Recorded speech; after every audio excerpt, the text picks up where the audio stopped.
Good morning, YouTube, or afternoon, whenever you're watching this. Good news, we're doing a weekly giveaway on our YouTube channel for Amazon gift cards. All you got to do to enter is like the video, give us a subscribe, and comment below. The more comments you give us on the weekly videos for that week, we go Monday through Sunday, the more chances you have being entered, basically. So I'm going to go through whatever the most creative content is as far as your comments go, and I'll pick a winner, and I'll send you a gift card. It's pretty simple. Free money. Who likes free money? I know I do. Subscribe. Have a good day. My dad said, hey guys, what's up? Apparently I can't type on the PC for some reason, so I'm on my phone. Yeah, Twitch has been really weird the last few days. Kick it. Just kick it. Yeah, you can try that. I don't know if it'll work, but try. We're not liable for your broken computer. And it pops up in Vancouver, Washington, or in Portland, Oregon. I can attest to that. I saw them coming and going the other night. No, I mean, it was just. It said they had something for me. It was the most ridiculous thing I've ever seen in my life. There was literally like hundreds of cars that like showed up to this 2-bedroom residence, and like it showed up and left in like 30 minutes. Like families, grandmas, priests, people walking dogs, cats being walked. I thought they were gonna start parking cars and trees.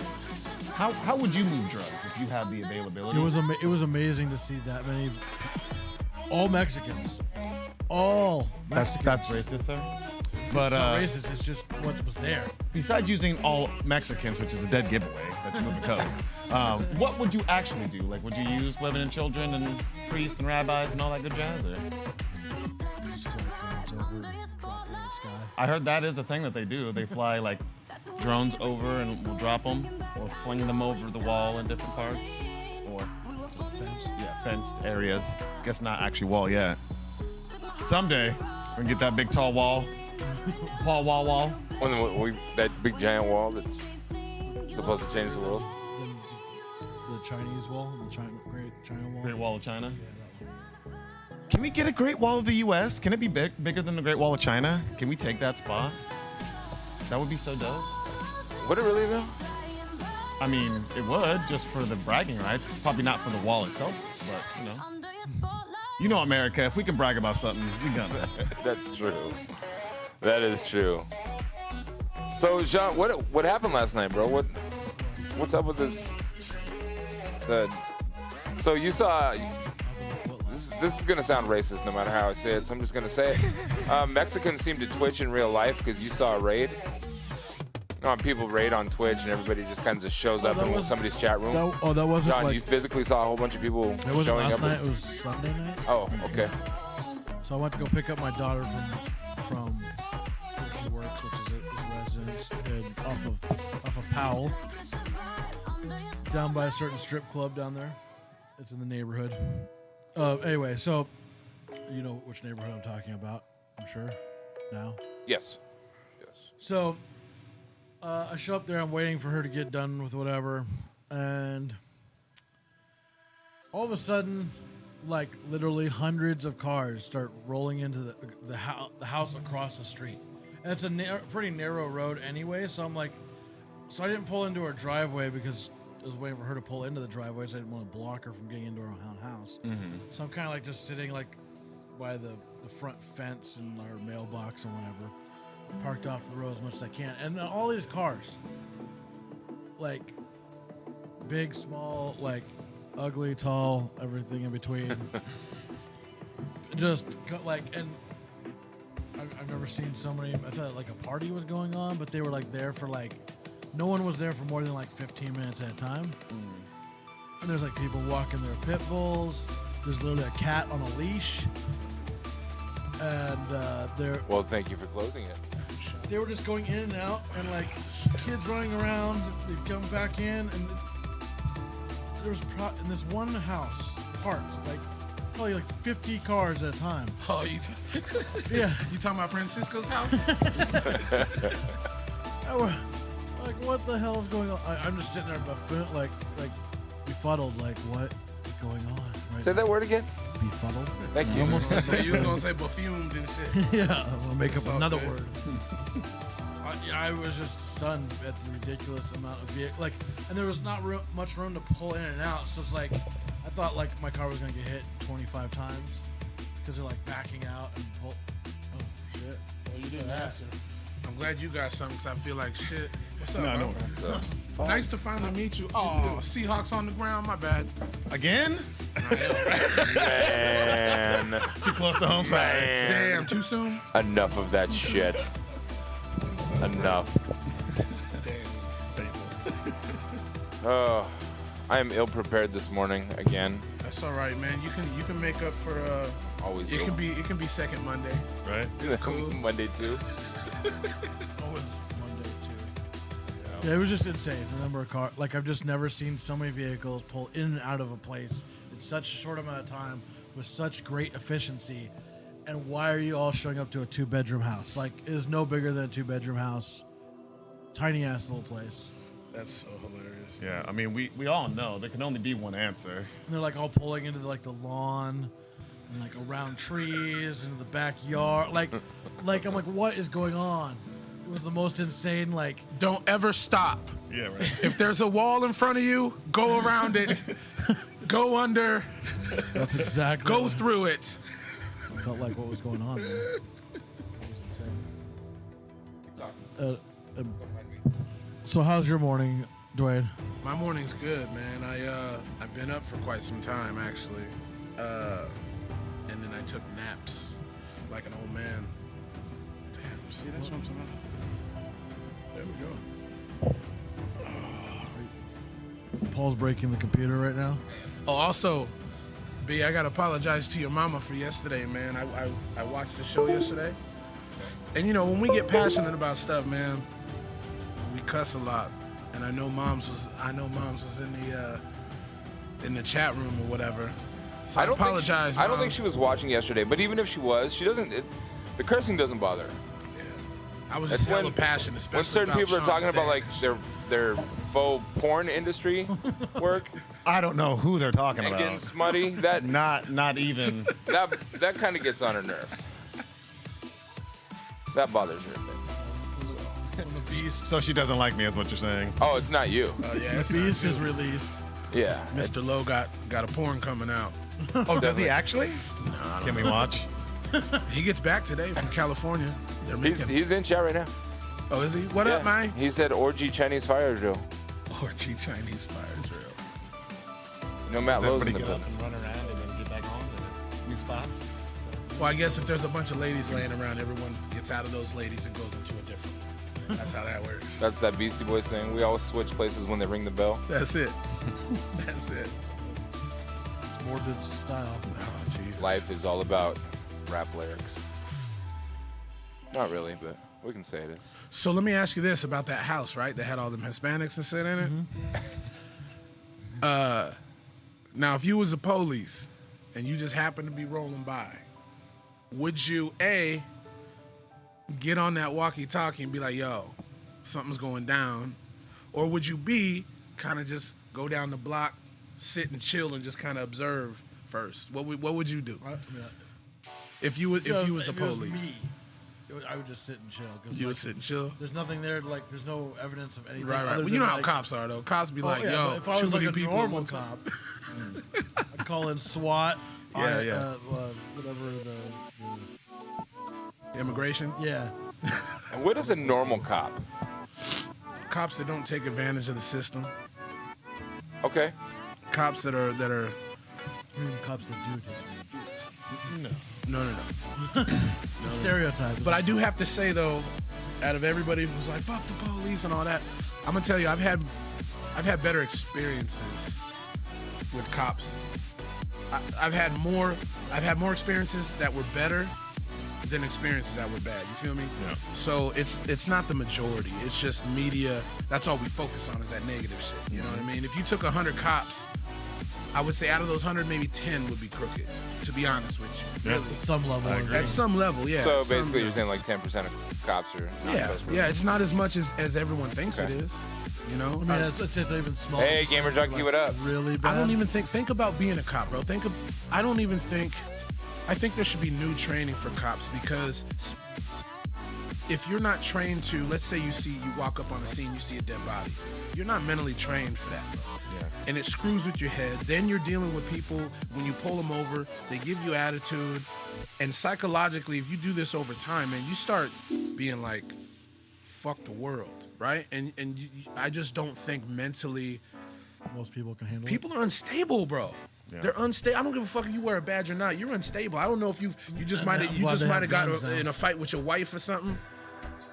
And now you pulling me over and you're mad at that situation, but you're going to bring that shit into this situation. Ain't got nothing to do with it. And then you're giving me attitude. So what do we do as humans? We automatically get defensive, right? Mm-hmm. And so now I'm popping off. He's popping off. And I'm not going to win that fight. Yeah. You know, I'm just not going to win that fight. So I being a cop is fucking rough, man. Well, I think Joe Rogan said it best. Like, it's a damn near impossible job to do. We all hold them to this super high expectation, but we're not going to pay them. We're not going to train them properly. Right. You know? And then we forget that on top of it, they're also humans. They're just regular people too. Exactly. Like you said, may have gotten in a fight with their wife this morning. Kids may have been acting up or whatever. Like, maybe we just your gotta Cowboys keep that lost or some shit. Now exactly, you're mad, you know?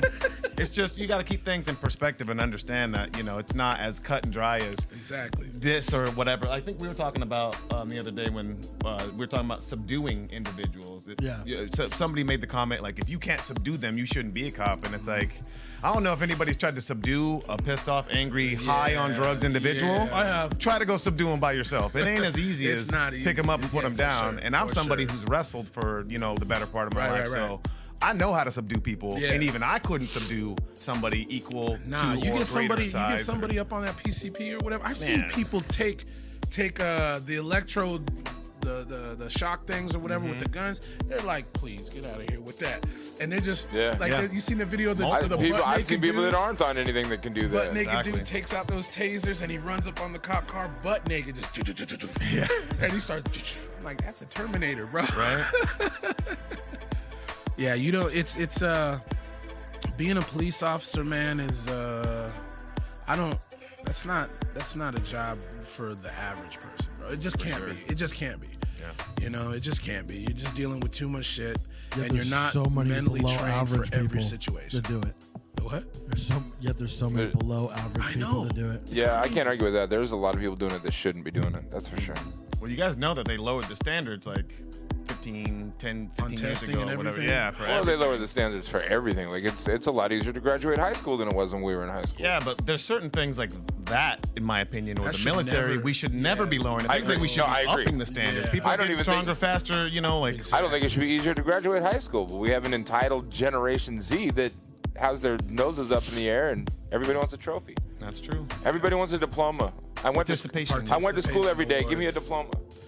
I when I was a kid and I started playing football in 2nd grade, and you know, when you're young like that, on the teams that you're playing, everyone gets like a participation award, right? Yeah. But in my mind, I'm like, I just had 4 sacks. How does this dude get the same recognition that I got, and he didn't even play? Yeah. You He's know on what the I'm bench saying? all the Like, time. damn, I'm over here bleeding like a motherfucker, and this dude, outfit clean as hell. Yeah. Look like he just took it out the package, but he gets a little award. I'm like, what is this? You know? Participation award. Yeah, it's Participation. and a lot of people get offended when you say, you know, the generation now is soft. And I mean that in all due respects. They're soft in a way of, like we were kind of talking about yesterday, they don't know how to deal with adversity. Yeah. Right? So when we were kids, we had to go outside and play. Every once in a while you're beefing with somebody, you fight, it's over with. It's done. And you go on about your business. Right, 9 Or- times out of 10, you're shaking hands. you're shaking hands at the end or whatever, or bullies, right? When you're in school, you get bullied or whatever. I never got bullied. I always stuck up for my friends, but bullies would bully you at school, but you had a chance to go home. You didn't have to hear that noise 24 hours a day like you do now, because it's 24/7. Live FunkShop with the Influencer. And like we were saying yesterday, man, it's not a cool. It's not an accident that Keyboard's not like working suicidal correctly. rates and depression in kids and all that has raised since social media has been introduced, right? Smartphones and social media, everything. You can. There's a kid right now in London somewhere who's on Snapchat, who just witnessed some shit. Like, when I was a kid, I'm like, London is a whole nother planet away. Yeah. You feel me? Like, nowadays, it's just like, oh, there's London. Oh, let me see what this building looks like. It's so crazy, man. And I don't think the generation mentally has the capacity to deal with adversity. I just don't, man. And they're fragile. Our brains have not caught up to the technology growth, you know, and the ability to communicate in real time, like you said, with anybody all over the world. It's great because it's shown us how close we are. Like, we're not that different, but at the same time, it's also shown us that we can bully somebody 24/7. It never goes away. Your online persona could become your thing, you know. You could be a dude who's ostracized by all of America because of one poor decision you made. You may not get a chance to redeem yourself. So we really are in a different, you know, just space in general.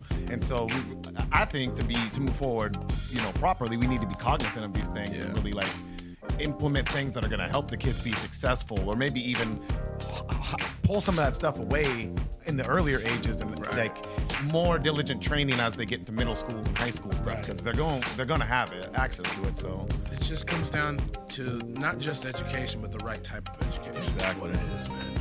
And like I was saying yesterday, kids don't know what they don't know. You can't get mad at a kid for not knowing that he's supposed to know something when they weren't taught that. Because like we were saying yesterday, even if you grew up in a two-parent home, 9 times out of 10 nowadays they gotta work. So you're by yourself most of the day. And when you're by yourself and you don't have the knowledge that you should have, you're making these decisions almost just, you're like prehistoric now. You're still like a Neanderthal, you know? But it's sad, man. like Shawn's blind sound yesterday.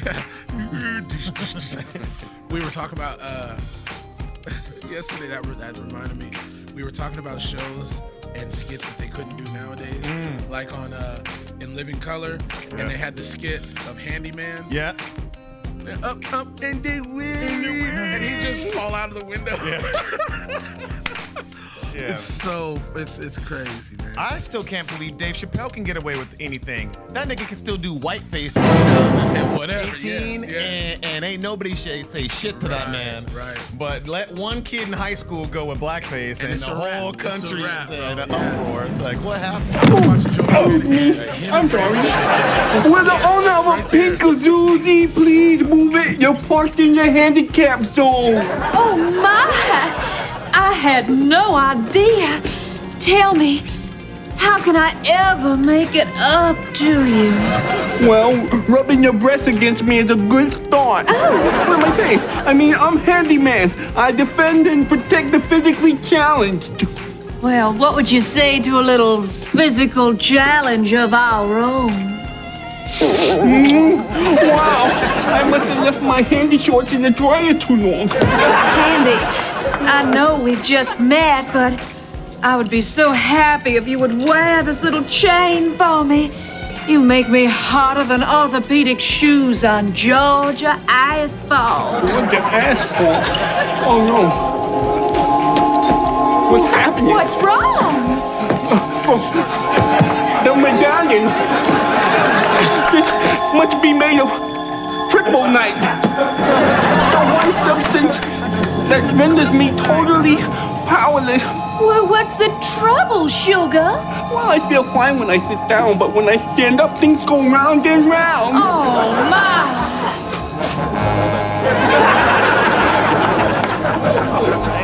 Handyman, a pleasure as always. I was just thinking about you as I ran over seeing. Maybe we won't get in trouble. Maybe. Probably will, but isn't it crazy? Like, when we were kids, we watched this and we were laughing our asses off. But now we're watching, we really do feel guilty. Me and my friends used to walk around the playground like, I do not feel guilty one bit. Hey, what up, Dan? Dan said LMAO Cripple Night. Dan Kunkel in the building. You know what? That reminds me, I have to send you your fucking pop. I keep forgetting. I'll make sure it goes in the mail tomorrow. I promise. He won a Funko Pop, and I keep forgetting to fucking mail it. I'm like, man, you sent sending him weed? They just handed to him. Don't do it to the man. Well, he lives in Wyoming now. So. I mean, you want to meet me halfway, bro? Road trip. Our dog. You're naughty. I should have known. You betrayed me, bitch.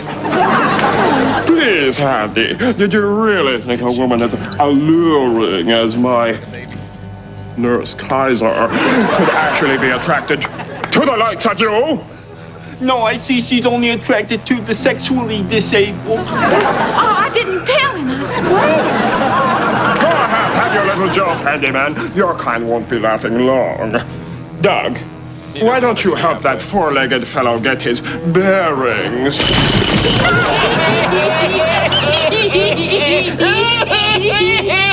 You're going too far, Dr. Naughty. I still can muster up enough strength to take care of you and this big-headed bully. Let's get busy. May I have a scotch and soda, please? Get him, Doug! I was just kidding about the big-headed stuff, dog.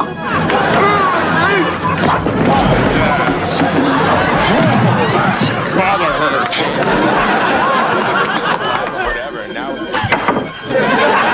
Not enough?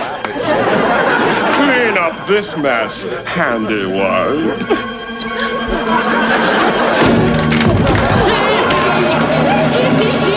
Gosh, I'm so embarrassed.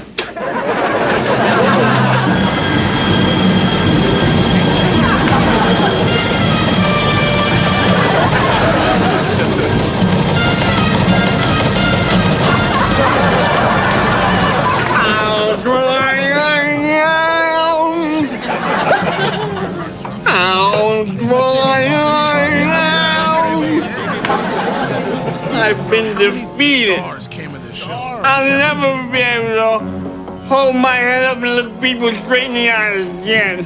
But Andy, you could never hold your head up and look people straight in the eye. Oh, yeah, that's right. Want me another drink, please? Oh, Andy! Oh, just look at you. What have I done? I've been so riddled with guilt, I can't even sleep at night. You know, there was one thing I hadn't counted on in all of this. I didn't count on falling in love with you. Yeah, well, you got a funny way of doing your affection. Look at me. It's too late. I've lost my superpower. No, you mustn't say that. No, you have to pull yourself together, Handy. The power is within you. It's always been there. Just break that chain. I can't do it. You've got to. Do it. Oh, you've got to. I'm back.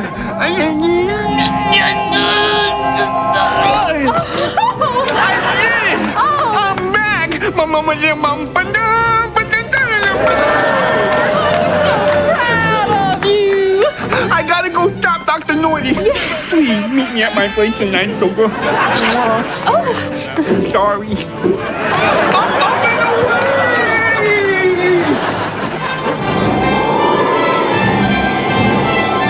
Will Handy stop his fiendish foe from burnishing the bumps in every Braille book? Aha! Another wheelchair ramp in Utah has been turned into stairs.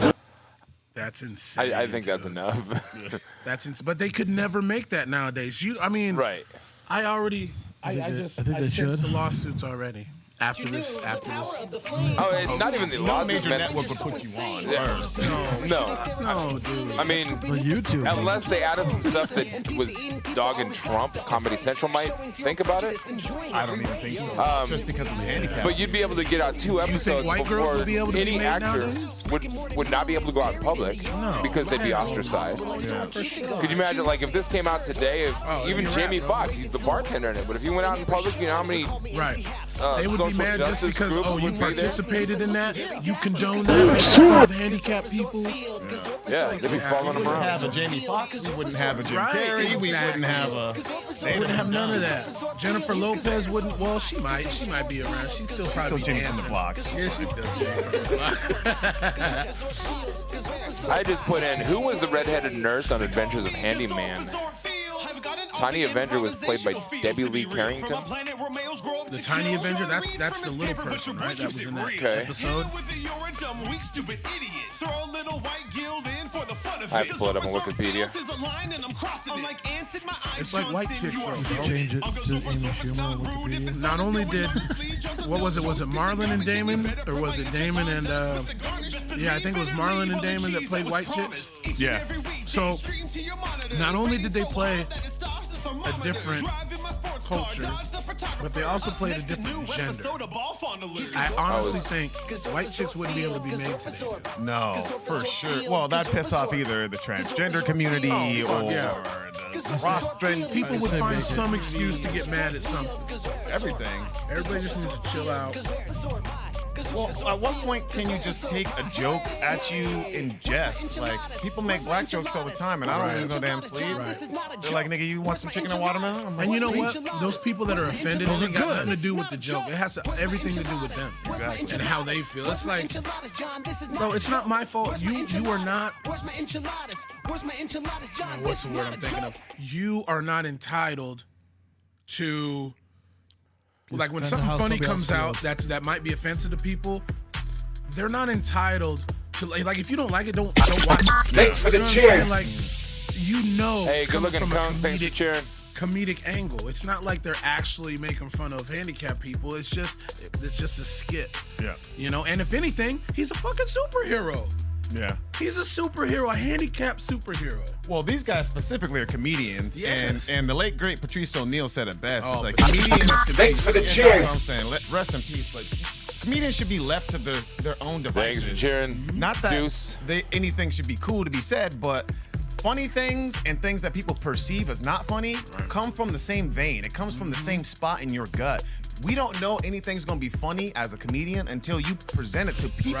Right. And so the only way to get validation or get any sort of like honest feedback is to put it out there. And sometimes you're gonna offend people. That's just the nature of the beast. That's the nature of the beast. When you're doing this, so don't go to a comedy show. Yeah, if you're gonna be offended, don't go. Go to that thought-provoking shit that Joey Diaz is always talking about. You know, are you tired of fart jokes? Come to the ether tonight for thought-provoking comedy. Get the fuck out of here. Do you think Joey Diaz is doing thought-provoking comedy though, bro? Joey Diaz is fucking snorting coke and doing quaaludes off of fucking bitches' pussies, bro. Well, maybe not today. Sorry, I don't know if you are. Joey, hit me up. No.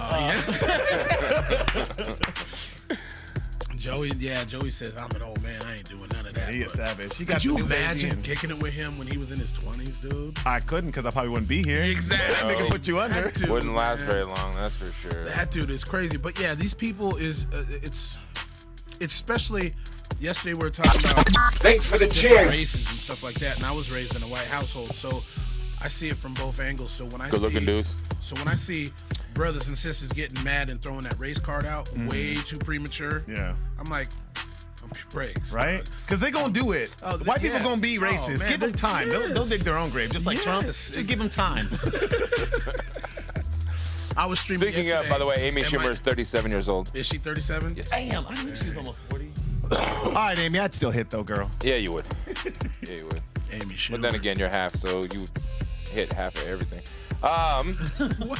Damn. God, why are my fucking buttons working today? This is pissing me off. That's hilarious. I can't even, I feel like I can hit the laughter button after I say something that's very, very controversial, so everybody knows it's a joke. It's like putting LOL at the end of a statement on Facebook.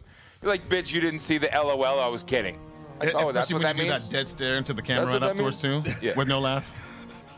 Niggas. This motherfucker. I didn't get the laugh track. There's supposed to be a laugh track. Exactly. So he fucks everything that's half everything. But as comedians nowadays, how bad is it that you have to? I mean, some comedians don't give a fuck. They don't care. But how would you like to be a comedian and have to second guess everything that you're doing and worry about, damn, am I gonna offend somebody today or whatever? It's like people getting mad at. It's there's a mixture that what I get frustrated is there's a mixture of like the Kevin Hart situation and the whatever the Golden Globes or whatever it was. That's a funny ass dude. He said some shit. What was it? 10 years ago, 8 years ago, or something. Yeah. I'm not the same person I was 10 years ago. Yeah. You know, characteristics and things like that, they might be, but your outlook is a little bit different. where do you draw the line of? Where do you draw the line of like shit that happened years ago?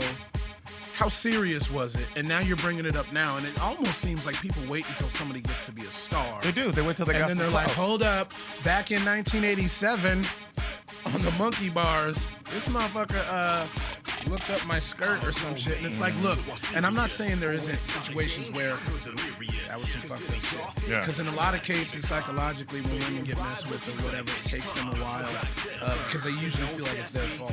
Yeah. You know, it's not. So I'm not talking about those situations. I'm talking about the blatant, wait till they're a I don't think we ever star, set that then up. talk some shit.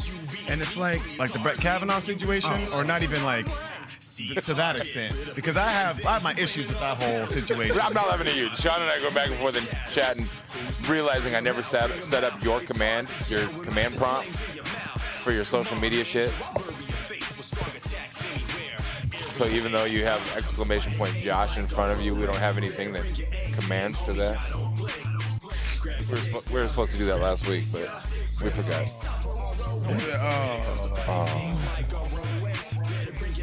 So, speaking of Trump, well, I'm waiting for Jenny from the block to hop on. I'm gonna get it. Giving you a hard time about it. Yeah, bro.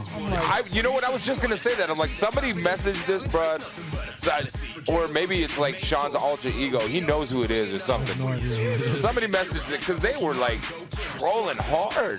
She was getting it though. I just somebody needs to invite her back and be like, look, there's 1.5 here now. Yeah, right. You gonna tell me we saying the same shit now? You're right. Now we in the same room now. Right, exactly. Shit, I'm black as midnight up in between. Yeah, no, she was hating. What do you think? Do you think she's black or Latina? Because she was one of the two. I think she was Latina, man. AGC. I think she was Latina, man. Only from what she talking about, the barrios and There you go. fucking, oh, you're disrespecting your kindness. Yeah. And shit. I'm like, Yeah, then started talking about some like Puerto Rican food. And, Yep. That's why I was like, she either Hispanic or she black. I don't know. She could be mixed. She could be one of them. Right. which is a good mix, Hispanic and African American. But that last name, man, is like Italian or Jewish. What was it? Amada? I think Artemis? Artemis. Yeah, that might have been a game or something, or like And that's what I thought. Could have been like a game. on character. Assassin's Creed, you lay down in the Atomos. Oh, That was Mesa close. Kills is actually using emojis now instead of just bot chat lines. Way to go, Mesa. We see you. Even though you probably don't hear us. You are recognized. Yeah, rookie mistake right here. So, man. on to Trump, Silent. we're just going to get a little Trump news out of the way. Yeah, boy. As my pops busted in the door yesterday on my stream, Yeah, I don't know. What did he say? I couldn't hear it. he's just because He ran about politics? No, he'll talk politics all day, and he's not one to get in an argument. Like he'll see your side, but he'll stick to his guns, you know. But he likes Trump from a business aspect because my dad's a businessman. Growing up, you know, he owned his own car lot with a friend of his, and just so I don't talk politics with him just because. Man, I'm not we'd a all huge be fan good of businessmen politics. if we had a father that could give us $450 million throughout our lives. Yeah. We'd all be real good businessmen. Did he get that much? Yeah. He got 50 million? He claimed it was a $1 million gift, but inside sources and investigations have discovered that it's been to the tune of about $450 million he needs to buy a that he didn't have to pay back, He needs to buy a wig that stays on. including while he was back in his casino, he owed $50 million in back taxes. So one day this guy came in with $50 million cash and bought a bunch of poker chips and put the poker chips in a duffel bag and walked out of the casino. He never came back. Never came back. I was like, here, take care of it. Yeah, I mean, hey. that kind of shit.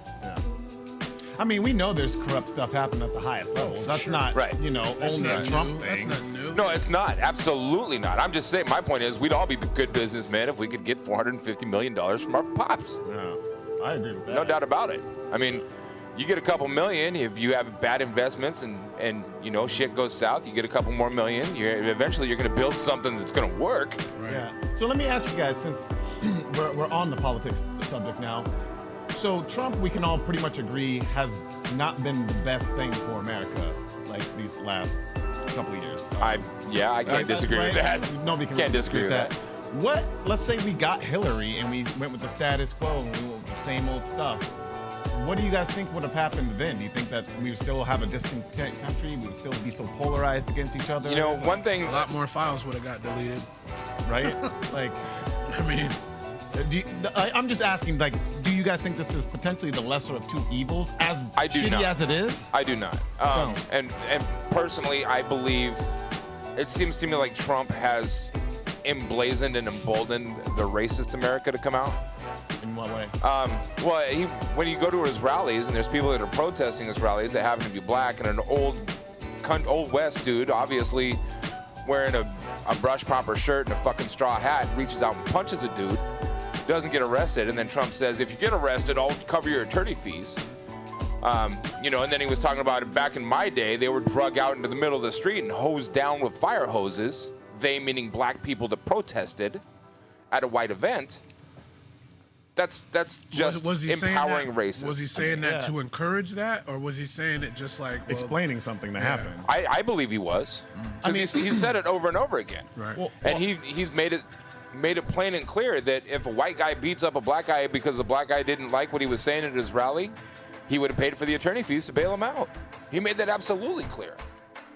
I don't know if it was that cut and dry though, and I'd have to look at that specific incident to. I don't have enough information. Yeah, I don't have enough information like Rand on that specific instance, but I know that he gets painted with a broad brush of like racism and not really justified a lot of the claims that they make. You know, like credit where it's due, always. You know, if you follow the rabbit holes, there's definitely racist ties like between his family and the KKK. Where his apartments, he wasn't renting to black tenants and stuff. Like that's something legitimately we have on record that we can prove. It's like, so why don't we just stick with our guns, the things that we are legitimate, we can prove, you know, that show these things, and quit going to these weird like speculative places. You know, just that doesn't do the argument service, in my opinion. And the problem, and one of the problems is, to add to that, is I think everything is too saturated now to where what is the truth, right? So because you have a lot of bandwagon riders that don't know shit, but just because their best friend is thinking this way, they're going to think this way without having the knowledge or the wherewithal or the information to make an informed decision of their own. You know, and I think there's a lot of those type of people, and so the real message gets convoluted. It's like when black people throw the race card out there, it gets thrown out so much that when an actual racist situation happens, people are less likely to pay attention. Exactly. Because they're so used to that shit. You know what I mean? And they're so used to bullshit that when some real shit happens, it's like they're not paying attention. So with me, I just try to see it. I try to see the pros and the cons and then make my own opinion on it. But I get so confused because there's so much. I know there's corruption. There has been since fucking Jesus left Chicago. And it just blows my mind, you know. And then there's too many people. Jesus left Chicago. I'm still going on that. I'm like, don't worry about it. So, with me, there's just so many people. Are you comparing Kanye West to Jesus? I know, that's what I thought, but like, that's Jesus. You say that, and I'm thinking, with Jesus walks, and Kanye's from Chicago, right?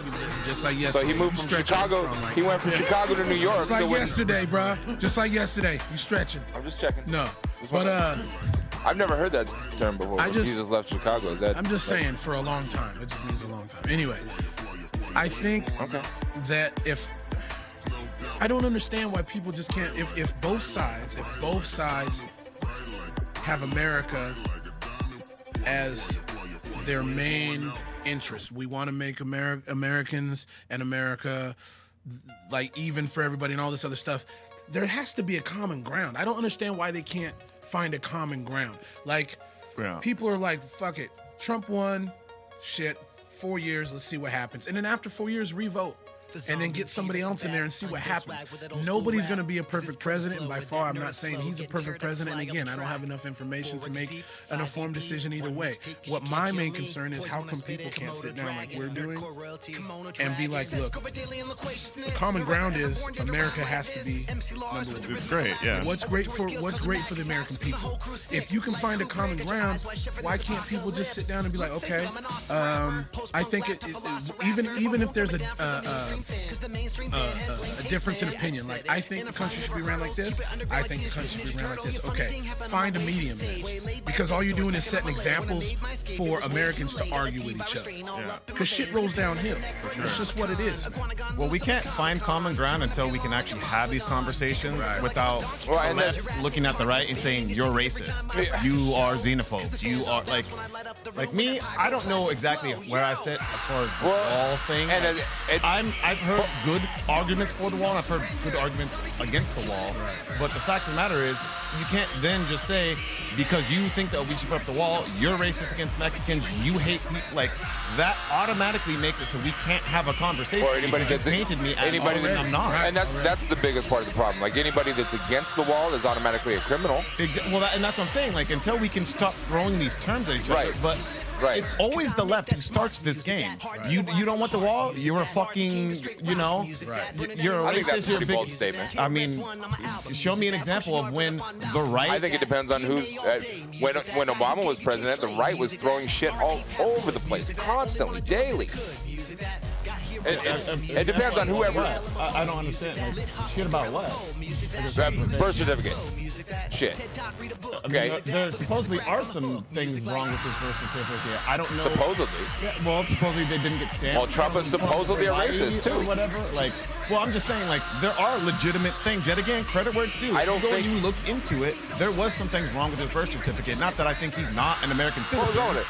Supposedly it wasn't stamped by the Hawaiian state or whatever when they issued it or something, which supposedly unvalidated. I don't know the full extent. It's been a while since I looked into it, but supposedly there was something wrong with it. Supposedly there's a whole bunch of shit. That doesn't then make him not a U.S. citizen. I agree with that, but I think we should be able to talk about the facts of a matter without it getting muddled or becoming like a crazy or a conspiracy theorist or a My point was that we can't just say one side always starts it, because both sides always start it. Both sides are always. But I'm saying if there was something legitimate there versus the wall, like, you can't just say you're a racist. Like, how do you prove somebody's a racist? You can't do that anyways. I don't say anybody's a racist, and unless they are signed up with the KKK, I can't prove that. You know? So it's like, that's different than a smudge or a not stamp on a birth certificate. That's different. But I'm willing to concede that the right may do those things as well. It's just from where I'm sitting, I see it far less. And even in these hard things, I don't see conservatives or the right calling liberals racist, sexist. I don't see them shutting down the conversation. I see a lot of conservatives. A lot of hatred towards liberals daily. I see hatred, yes, but I don't see them shutting down the conversation. Is the hatred justified? The hatred is it's not justified at all. When someone says the wall to me, both sides. My personal thought on the wall is this. My very first thought when I even heard about this wall shit, right? My very first thought was, okay, is he building? In my opinion, I don't think he wants the wall built to keep all Hispanics out. I think he just wants to keep out the illegal ones, the ones that don't want to do the right thing. That's exactly it. Come into America, do what you got to do to become an American citizen, and then live your life. Yep. I think personally, and I'm not defending him because I don't have an opinion either way. My personal opinion is, if I was going to build a wall, it would just to be, and I would make it very clear, I'm not building this to keep out Hispanics. I'm doing this to keep out the illegal ones, the ones that want to come here and not do it right. Then you know what I'm saying? There's why don't we build a wall to the north as well? But the problem is we can't sit down to even get to that point. Right. We can't sit down and be like, nobody has said, well, why do you want to build the wall? I haven't heard not one person. No, people are saying it every day. Trump, you're not watching why do you news, want to build the wall? I don't. That's true. But I would think I would see it because my dad watches that shit all day. It's on the TV, and I'm like, oh, this is giving me a headache. But I just don't get why tempers flare so fucking fast, man. If people would just sit back and analyze the situation and take say, a deep breath. Let me break it down. Let me try to understand what's going on. No one wants to do it. Nobody. It's like, oh, you voted for Trump. You're a fucking dick. Exactly. Fuck you. Get out of my house. How can I have a conversation at that point? Wait a second. Why don't you ask me why? Not me personally. I didn't vote. But just a person. Ask that person why they voted for that. And if they don't want to tell you, then that's another thing. But if you talk to somebody who's willing to actually sit down, not argue with you, and just try to and tell you their point of view, you don't have to like it. Yeah. You don't have to. But you should try to understand it. But if you want someone to respect your opinion, how the fuck is that gonna happen if you don't respect someone else's opinion? Exactly. It just doesn't make sense. So to me, when I hear politics, all I see in my brain is a bunch of grown ass people in diapers crying. That's all I see. Yeah. And nobody's making sense. Yep. Like everyone's hypocritical. It's like the adults in the Charlie Brown cartoon. Exactly. Yes. Exactly. Exactly. The teachers are wah, wah, wah. Oh my damn. Facts. Shawn, before I get into your crawling corn dog, the only thing I was going to go into about Trump, just to get it out of the way. Thanks for the cheer. Good looking on the chair. Good looking. The headline says Trump said he knows a border wall will work because wheels work, and the Secret Service uses really expensive cars with wheels. Like I said, Trump doesn't do himself any favors by being so retarded. Like, so this is posted in BusinessInsider.com. Michelle Mark, January 10th. President Donald Trump drew a bizarre analogy during his trip to the border in McAllen, Texas on Thursday, likening a border wall to the ancient invention of the wheel, saying wheels are effective and still commonly used in modern times. They say a wall is medieval. Well, a wheel is older than the wall, Trump said. No, it's not. Though the earliest known border... Shawn finally pipes in on something political. Though the earliest known border wall is actually... Shawn's about facts, though. The earliest known border wall is actually thousands of years older than the wheel. And I looked, and every single... this is another quote. And I looked, and every single car out there, even the really expensive ones that the Secret Service uses, and believe me, they are expensive, I said, do they all have wheels? Yes. Oh, I thought it was medieval. Then he continued, the wheel is older than the wall. You know that? There are some things that work. A wheel works, and a wall works. Trump made the trip down the border amid a week-long government shutdown that shows few signs of stopping anytime soon. Nobody around him have Google access? They can go, wait. You know, here's... Hold on.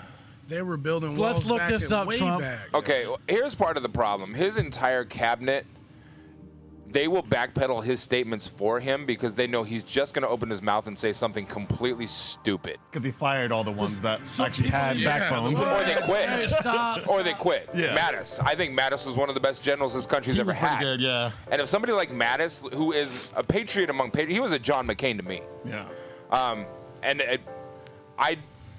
I liked McCain. I thought McCain was a patriot among patriots. Yep. George Bush Sr., the same way. I had a lot of respect for him. There's a lot of things that I hated that he did, but when it comes down to it, he was a true patriot. Yeah. When the true patriots start turning their back on the president, you know our country is headed down a bad road. Yes. This...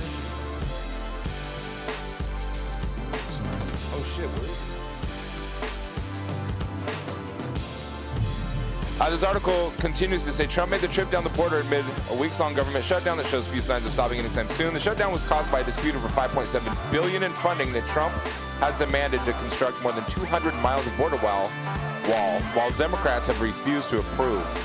And McAllen, Trump participated in a roundtable with lawmakers and local officials who commended him for calling the situation along the border a crisis and holding firm on his demands that Congress supply billions for the wall. During Trump's opening remarks, he lambasted congressional Democrats for refusing to submit to his demands and said they would lose the fight because a wall is common sense.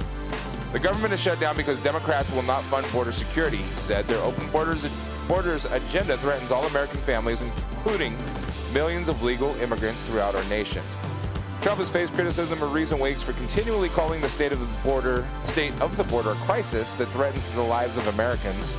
And a rebuttal to Trump's televised Oval Office address on Tuesday, top Democrats Nancy Pelosi and Chuck Schumer denounced Trump was stoking fear about the immigrants who cross the U.S.-Mexico border, many of whom are families with young children seeking asylum. Sadly, much of what we have heard from President Trump throughout his senseless shutdown has been full of misinformation and even malice, Pelosi said. The president has chosen fear. How does the people... Business Insider is usually pretty nonpartisan. That definitely sounds like it leans in one direction, but... So the people that don't want the wall... are criminals. No. What I would do is ask them, what's the alternative to keeping illegal aliens out then? What would they do? I think that would be a good question, because as I said before, it's not to keep out all Hispanics. And as y'all know, Josh, I know we just met, but I'm somebody who loves everybody, bro. I love everybody. I'm interested in where you came from, especially if you didn't come from the same area I came from. I want to know about you, you know what I mean? It's just, it feels good to love people. So that also means Hispanics, Asians of all different cultures. The wall is built to keep out illegal ones, not all Hispanics. So I don't understand why. But do you know how much this wall is going to cost? Now that's another thing. That's a separate issue, right?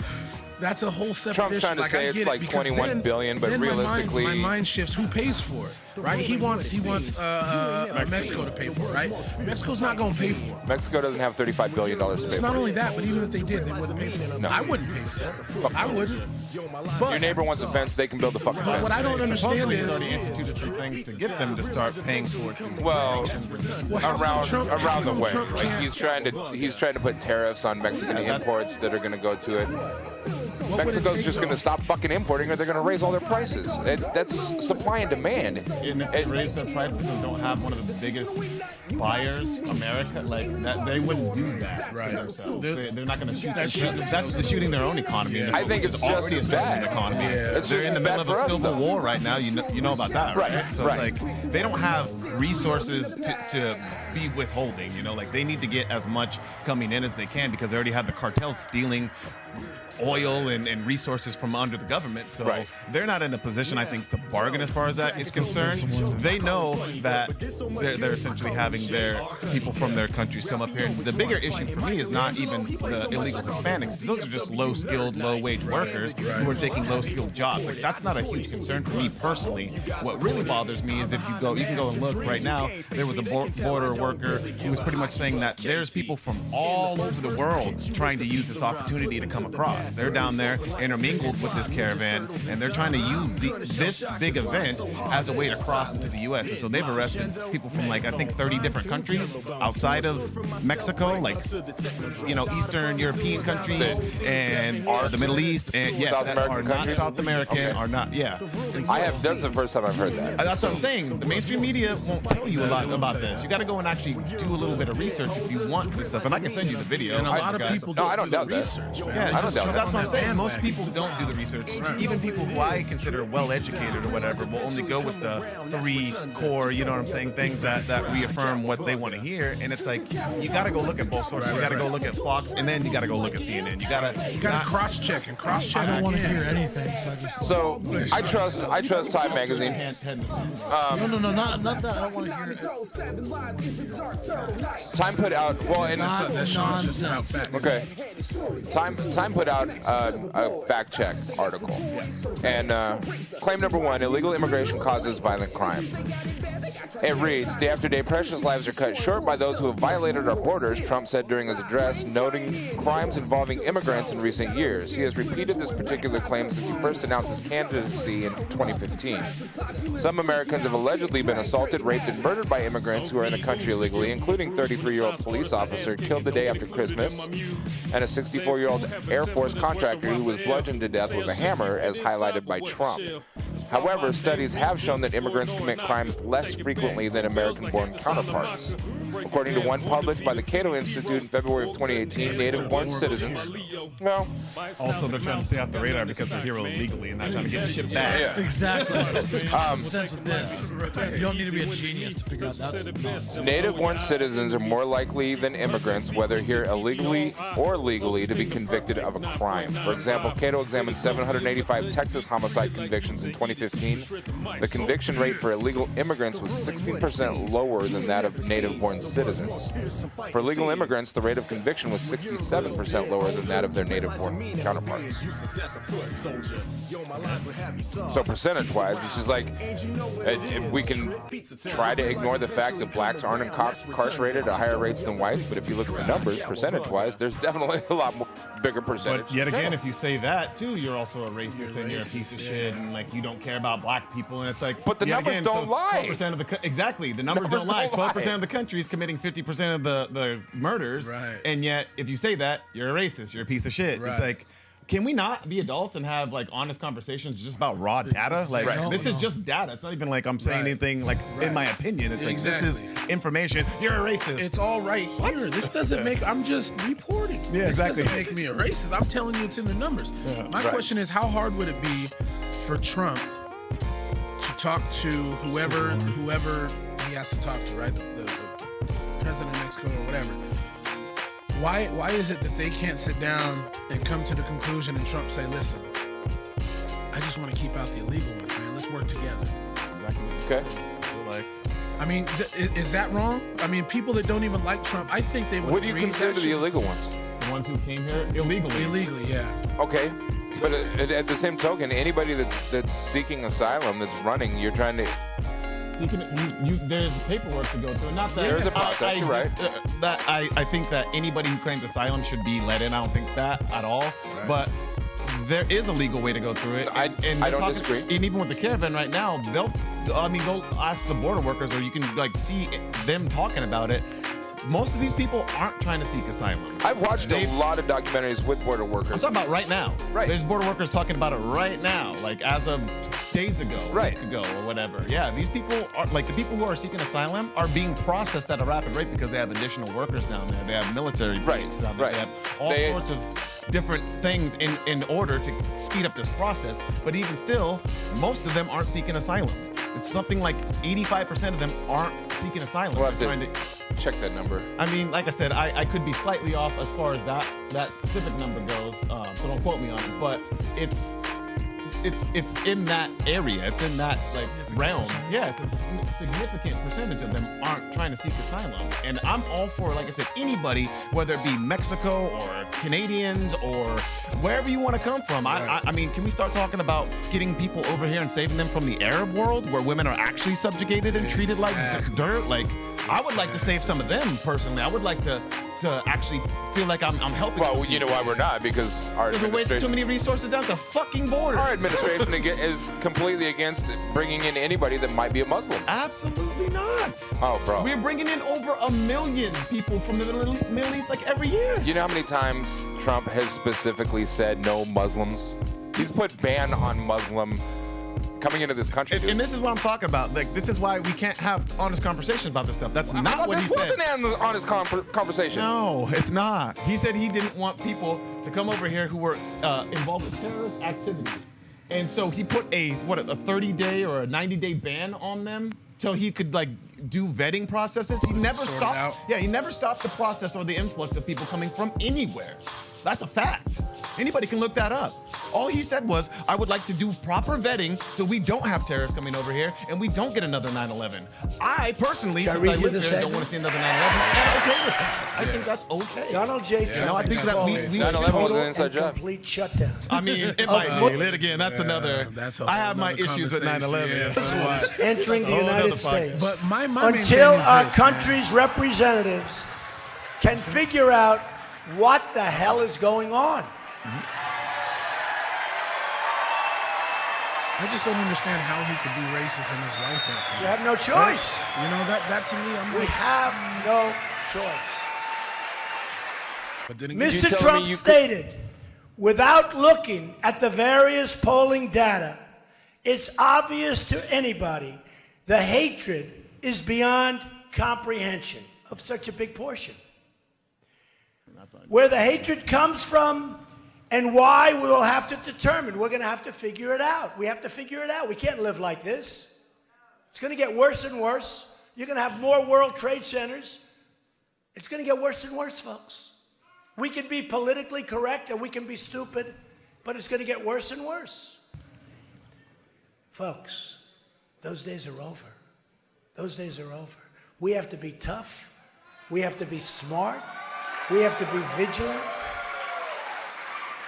Yes, we have to look at mosques, and we have to respect mosques. But yes, we have to look at mosques. We have no choice. We have to see what's happening. Because something is happening in there. Will you pause Man, real quick? Yeah. There's anger. So, because there's going to be people that says because he said we need to look at mosques or whatever.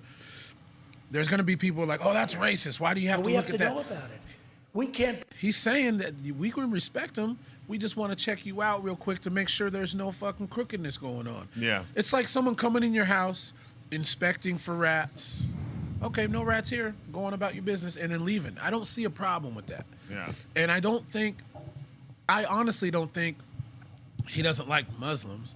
I just think he wants to be fucking mad sure that we don't have another 9/11 because that shit was tragic. And again, inside job, not inside job, that's a whole nother conversation. But I think we all can agree that was a fucking tragedy. Huge tragedy. And again, I don't have enough information on both sides to make an informed decision, but just off of what I see, I don't think he's as big of a racist as people are painting him out to be. He's definitely not. And that doesn't mean I'm defending the guy. I'm not defending. I'm just telling my opinion. In my opinion, I just don't think he's as big of a racist as people think he is. Or because San Bernardino's residents are still coming to terms with the mass shooting by a Muslim couple that killed 14 people a week ago. Fuck, where's she? Maybe Western European? I want to say, which is beyond me why she's with him anyway. But nigga, money. I mean, she Yeah, she said in an interview, "I'm with him." She's Slovenian. I'm with him for his money, like he's with me for my looks. Essentially, is what she said. That's It's pretty like, much, all right, that's fair. Yeah, that's fair trade. Yeah, she's from Slovenia. And one of the biggest problems I have with that too is all of her family are now American citizens, but they came here illegally and outstayed their visas. Yet again, I don't know about that specifically about her family. And like, it's speculation. I'll try to find the Wasn't this documentation. country founded though on immigrants and shit? Like Absolutely was, Yeah. and that. I think legally though, Yeah. not illegal immigration. Like Yeah. that's the difference. Yeah. It's not like Whether they come in a caravan or come in a boat, they're still coming to this country. They should be processed. I do believe there should be due process. They need to go through the proper channels. And But we don't shut down the border until they are. You absolutely shut down the I border. would- Should be shut always, and you should only be coming through during appropriate hours. Or I absolutely appropriate disagree. timeframes. Absolutely disagree. You think I mean, if the 24 borders were hours a open, day, you why can wouldn't come everybody through? come here? Why do we hire police and military and border patrol in the first place? To make sure that they follow rules? Yeah, make sure people don't cross the border. Or And when they're losing that fight, following which is why rules we like have- not breaking the law. Okay, I granted for that, but Right. coming into the country, But I what don't do we see. do I with don't see what the criminals big that deal break is. the law here? We throw them in jail. So what's the difference? I don't see what the difference is. So if people are going to come here and not break the law, they don't have to go to jail. True, They but broke the law coming here. Right, That because is they did it. breaking the Because they law. did it. It's not illegal to come into the country. It absolutely is. To illegally come If into you're the going to come country, here and start a Can we life, just not have if there's borders? rules, if there's all over the That's world. what I'm saying. huh? Can we just not have borders all over the world? I wouldn't want borders either, but the reason why we have them is because people don't like to follow rules. No, I think I can't remember his name, but he said it really well. If we don't want borders, then let's take the one at North Korea and South Korea down. Exactly. Like the reason we have borders is because good ideas and bad ideas can't exist at the same time in every location. Some locations they can. Right. But here in America, we're not Mexico. Right. We're not having cartels run the fucking country. Or if we are, we're doing a good And job that's of why hiding it. that's why they want to You come know, here.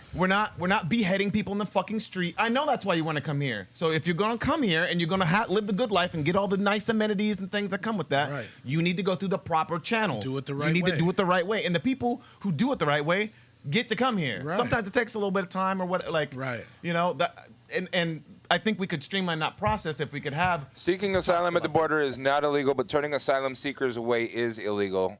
That's exactly what the executive order would seek to do. Providing a bridge to safety to those seeking protection is a responsibility our nation took on after the Holocaust. Despite the rhetoric and policy efforts of the administration, U.S. and international law explicitly state that we must offer individuals a fair opportunity to request asylum. Which we do, to the best of my knowledge. We have huge. So what are we going to do? Build up a wall and put a little doorway in the middle and say you have to come through here and It's a huge doorway. fill out a and piece of there'd be paper? multiple checkpoints. Isn't I there would like assume. like some countries? Isn't it Cuba or something? Where is it from? They just show up and they make it onto land, they're like basically. Well, Cuba's 90 miles from Miami or whatever. Is it Cuba? But that's a whole nother story because Cubans to here, right? Yeah, that's what I'm talking about. Something like that. Yeah. They show up in Florida, and once they make landfall, they basically like pretty much. I mean, Miami and those areas are pretty. But I feel like Cuban, that was dude. our own thing with Cuba, like just because we Right. weren't interacting with them and at But all. Like, isn't that kind of silly though? Like, think about it. Isn't that kind of silly? Like, if you're gonna let them, like, you set this weird stipulation, they're like, well, if you're gonna swim or raft your ass here and you make it, and you get on, here. then you're good. But if we catch you before, wait, what? we're gonna push you back out in your boat. Yeah, that doesn't make any sense. So don't you To think see a it's dude little... at the shore with an oar, just pushing niggas back out. Nope. As soon as they Go come back. up, they're just like, Go no, back. man, no. Like, isn't that completely retarded? It's pretty silly. It is silly. It's very silly. I think everything. I think the whole situation is silly to a point of if you can't sit down and come to a conclusion where everybody is happy, which that's the thing. Yeah. It's hard to make everybody happy, and there is going to be some pissed off people no matter what the decision is. Yep. But I think you have to go with the greater good, which is awesome, but there's a certain way to do it. And the wall, it's good and bad, because I don't like borders because, again, I love everybody. I think everybody, I want to learn where you come from. But if we have a procedure that you want to live here, and if there's 13 pages you need to fill out and we need to do a background check, let's do it. If you fail, we'll work with you to see what do you got to do to pass? Why are you failing? Boom, there's certain steps to it. And then because you were born here, that's why you fail. Because the reason why I say that is because there are people here that did the right thing and they got here legally and they send their money back home. Those are the ones that are hard workers.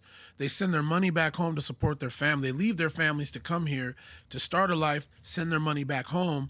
And it's like my uncle, on my dad's side, he's married to my Auntie Lucia. And like half my family is Hispanics, man. And they work their ass off. They're here legally. And they work their ass off, and a lot of them send money back home.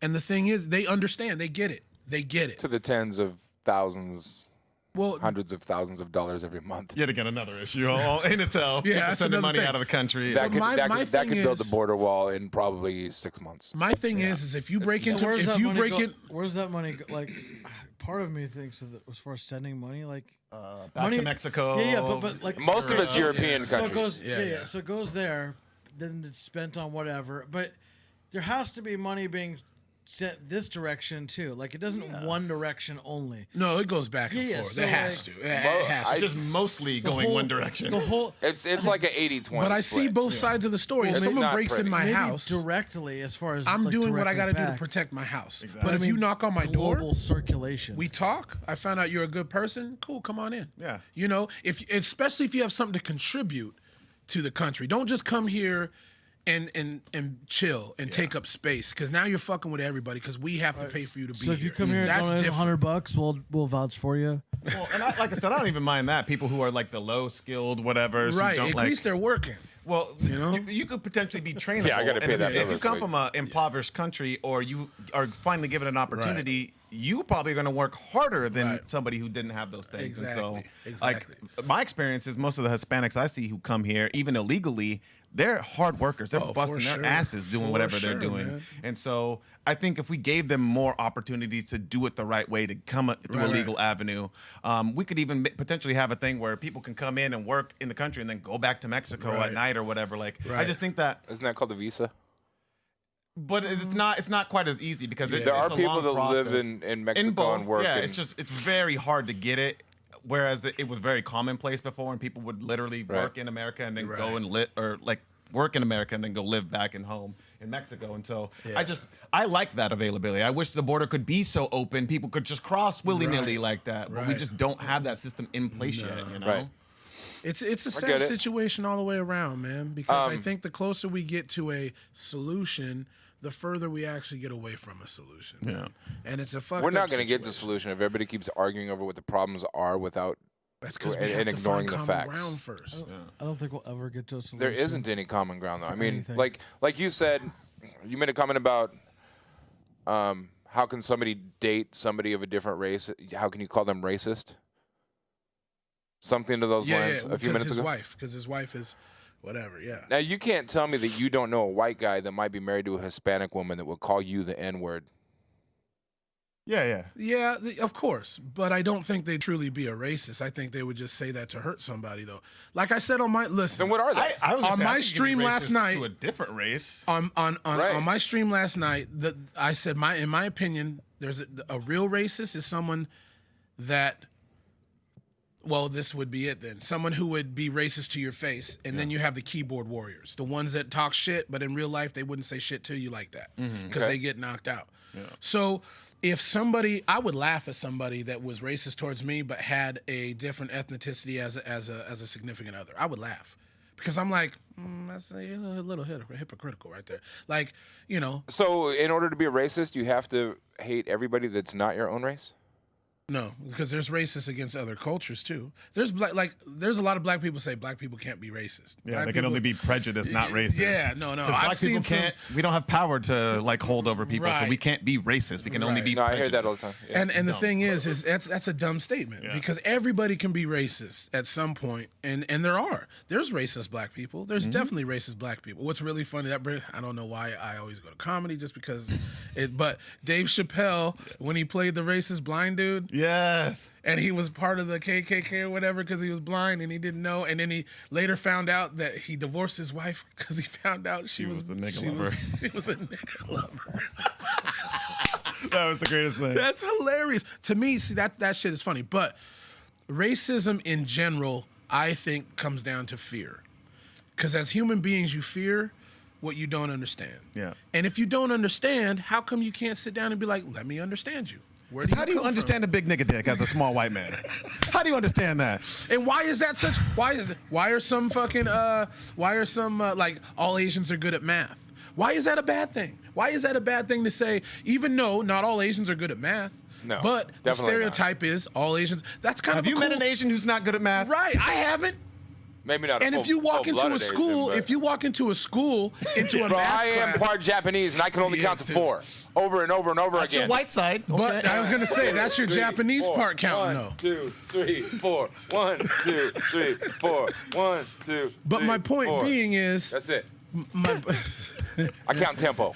I count to 4. My point That's being it. is stereotypes are kind of funny that way. Like about 5'3". Like the stereotype of black people have. I don't have to deal with 5'3" no one has a time or problem 2'5" with that. time or 3'4" But as soon time as or you say 6'8" Asians time are good at math, fuck. Oh, what the fuck? What? Why is that bad? Why is that a bad thing? I wish suck some at niggas math. would say black people were good at math. Right, shit. I've never heard anybody say. You know what I don't understand? Like when.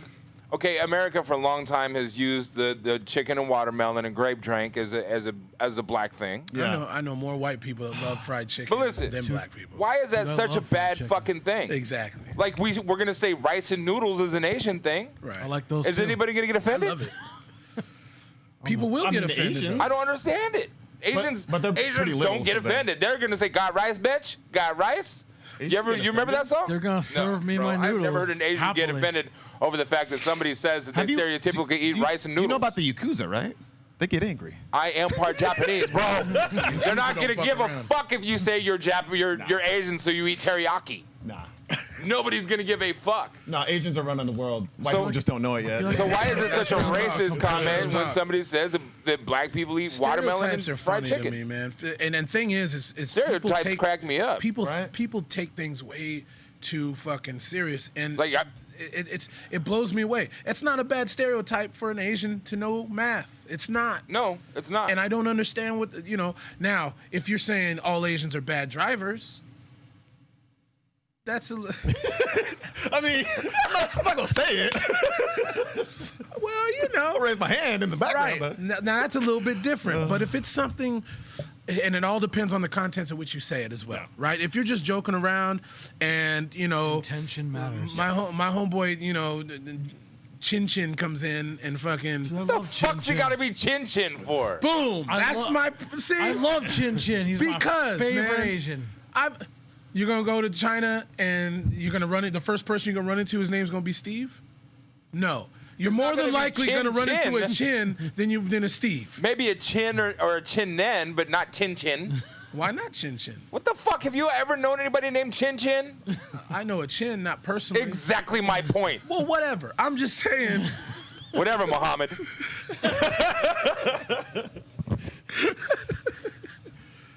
All right, Byron. I know, huh? I always get mixed up. Yeah. No, that's the other side of the globe, motherfucker. Oh, wrong. No, I guess it's not really the other side of the globe. It's not that far. You know yeah. what? As I said on my stream yesterday, the only race I feel that should be pissed are Native Americans, dude. I agree. If I was Native American, why? Why should the natives be pissed? Why? Because they got everything taken from them. Because their corn was way too dry. Well, nigga, just because you got a bad deal, if you go on Craigslist and you sell your new J's for $5 and then you get back and you're like, man, I should have sold them niggas for more. Okay. You can't then be mad. Wait a minute. You sold them. Hold on. What if you didn't have a chance to sell and them motherfuckers came and slayed you for them, though? What? That's different. But not only that didn't happen. Not only that, the people as a whole. So what if you had 4 or 5 brothers and sisters, you all lived in the same house, and then your dad came home and said, hey, I sold the house for $20 so I can go buy some liquor. Then y'all are out on the street. Yeah. It's the people at the top of the food chain that fucked it up. No, blame Daddy. Daddy's the drunk. But you guys still have a right to be mad. I mean, I should be mad at the person justifiably. Right. Daddy, who fucked up. Right. Okay, you should, but you're still going to be disgruntled against the person that's moving into your fucking house. Absolutely. Same thing. And I did the same thing, and I started beating on his fucking door, and he's like, all right. Nigga, here's a little bit of cash. Go stay in a hotel real quick. Get you a little casino. Shit. Right. You be fine. My thing, but if I was Native American, God, I wish these buttons were working. Out of all the land, though, making me take mad. all of America, right? There used to be tribes everywhere, right? And then all of a sudden, boats arrive. And if I'm Native American, and I'm looking over my shoulder and I see this big ass boat, and these dudes with these fucking the big Quaker hats coming, yeah. And then you got Amistad coming off the fucking thing and all his brothers. I'd be like, what's going on? And as soon as they start slaying fucking families and hundreds of thousands of Native Americans, like, I'm going to be pissed. And then you're going to offer me a little bit of land so I can build a casino on. It's like, right. You're going to give me some land, but you're not going to give me any resources to actually build the building. You're going to give me some trailers. They did both. They gave him land and actual land. And there wasn't a whole lot of resources, bro. Compared to how many they killed. But that's the misconception. Is most people think that we came over and just genocided the Indians, and that is not the case at all. But the majority, something upwards of 90% of we Americans. Okay, not we, but we the people slaughtered the Indians. No, just the American people. The Americans didn't come over to genocide anybody. Right. In fact, if they would have came over with that mentality, the Indians would have probably banded together like they ended up doing at later stages and been able to slaughter them and run them off. But that's not what happened. They came over, and the majority of Indians died because of just pure disease. When you came over, pretty much smallpox ran rampant across the country, and there was nothing that their compromised immune systems could do about it. They just hadn't built up any tolerances for that. Right. And then people like to then try to say we did that on purpose and germ warfare and all that stuff. It's you really think that niggas 400 years ago or whatever, 350 years ago was smart enough to use germ warfare and not infect themselves? Yeah. The same people who were you know what I'm saying, praying over food enchanted with mystical powers and stuff. You guys got to stop right now. This is too much. You can go ahead and pray. I'm gonna go ahead and sprinkle some of this. Exactly. Go ahead and have that. Yeah, I don't know, man. I just think that altogether, I would have been in a mad society too if I had to eat maize. Maize. A hominy. Maize. Gross. Maize looks like corn that was dropped and then stepped on with the foot, rolled, and then put in the oven. How do you even eat it, bro? Isn't it hard as a rock? Yeah. How do you eat it? Usually they put just it. take it off it's put in gumbo or something like that. You can't just eat it straight. You'll break your teeth though. It's like grape nuts on a fucking. It's like eating grape nuts on a fucking thing. So I'd be mad too. Maize. Yeah, what are those, corn nuts? I'll stick with my rice and noodle. You eat your chicken watermelon, I eat my rice and noodle. Yeah, I don't even know where that whole stereotype came from. Really, chicken and not chicken and waffles, but chicken and watermelon. I don't either. I don't know. I think it's delicious. And obviously. My dad, who's a white man, well, not my real dad, obviously, but the man who raised me, who I call my dad, he loves watermelon and chicken and I hate watermelon. Macaroni and cheese, and that's fine. You ain't gotta like it, but what I'm saying chicken, is, I'll eat fried chicken. And I know black people that don't like watermelon and chicken, not because I'm not gonna eat that because they expect me to. Not those type of black people. Shut the fuck up. I don't like that. Niggas like that. I love them. Oh, I'm like, pass that cornbread this way, Playboy. It's like on that movie More Life. for me. It's like on that. I'm with chicken and watermelon with me. me, I love it. I love it. I'm like that dude on Life who's like, you gonna eat your cornbread? Like, I'm that dude, right? So, but what I'm saying is, it's the stereotype thing, man. Yeah. In fact, I know more black people that don't like fried chicken than black people that do like fried chicken, to be honest with you. And I don't know. Niggas is lying. They just saying it. That's because you had baked chicken your whole life. Yeah. You ever had that oven roasted chicken? Nigga, stop. But I just, and then what's the stereotype against white people? Hamburgers and hot dogs? They run the world. Yeah, you know what I'm saying? They make all the rules. They're the oppressors of everybody. But the thing is that I just think it's silly, and it comes down from fear. It comes down to fear. You gonna eat your cornbread. You gonna eat your cornbread. It's so funny. And then Eddie Murphy's like, man, I got this. Hold on. He telling Martin to be quiet, and he's like, hey, man, he gonna eat his cornbread, man. Fuck you. He said, maybe I should eat your cornbread. He's like, oh, hell no. You can't have my cornbread. The second part of my killing spree gonna start up here on your ass if you come over here. He goes, cause I'm from New York City. We're gonna have to get that movie clip and we'll put it on here. So good. Life is hilarious. It'll be on some sort of life is so command funny, button. Man. Life is funny, but yeah, the whole, and again, I can just speak for me and the way I think, and I think the way I was raised was awesome, man. To a point of I was around all races. Yeah. I was around white folks. I was around Hispanics. In fact, like I always say, I didn't even know I was a black kid until 3rd grade. A little white boy wouldn't sit next to me in class because he said he was gonna get my disease. And speaking of my skin color, that white boy must have been Mormon. My argument to that is 3rd graders don't think like that. That shit's taught. Yeah. Right? So do I get mad at the parents, or do I get mad at the parents' parents, or the parents' parents' parents? It's generational, right? Yeah. So where do you draw the line? It comes into education. Shit flows downhill. Yeah, it comes down to being educated. It's not. I can't get mad at this kid for saying that because he doesn't know no better. Yeah. He was taught that. Right. Right. So at the end of the day, most racism comes down to being taught that. But where do you draw the line and say, let's start some education? Mm-hmm. Where do you draw the line? Because if somebody gets taught that and it's just ingrained in their brain, 50 years goes by and they were never taught different, it's much harder to reach that type of person than a kid who doesn't know any better. Social reversal takes place amongst generations. With every new generation, the social faux pas seem to die out a little bit. My argument is always, for the last decade or so, a lot of people are like, no, racism is still just as alive as it always has been, and it's really not. No. It's still very alive. It's still alive. Sickening. But the fact that we have 10-year-old, 12-year-old, 9-year-old kids of all color using the N-bomb. Right. Okay. They don't understand the seriousness behind that word. They don't understand the historical implications behind that word. Right. To them, it's a term of endearment. Yeah. Because their mentors, the people that they want to emulate in life. That's my nigga right there. Yeah, exactly. So when you got the little white girl saying it to the black girl, and the Mexican dudes and the Asian dudes are all calling each other the same thing. Right. A lot of people that are older that know the implication of that word get disgusted by it. Right. But do you think that comes down to lack of education too? Because you kind of have to grow with the times as well, though. I agree. Yeah. I do agree, and that's why I say, to me, it's a telltale sign that racism, social divide based on race, is dying. Mm-hmm. Yeah. They're not separating now. They're looking past what color they are, right, and being humane together, regardless of what color they are. And the fact that there's a lot of interracial kids in schools, way more interracial kids now than there was 20, 30 years ago. Right. Yeah. Right. So how can anybody be like, oh, I don't like that person because they're white, or I don't like that person because they're black? How many kids are there in these schools that are white or black? Mm-hmm. Right.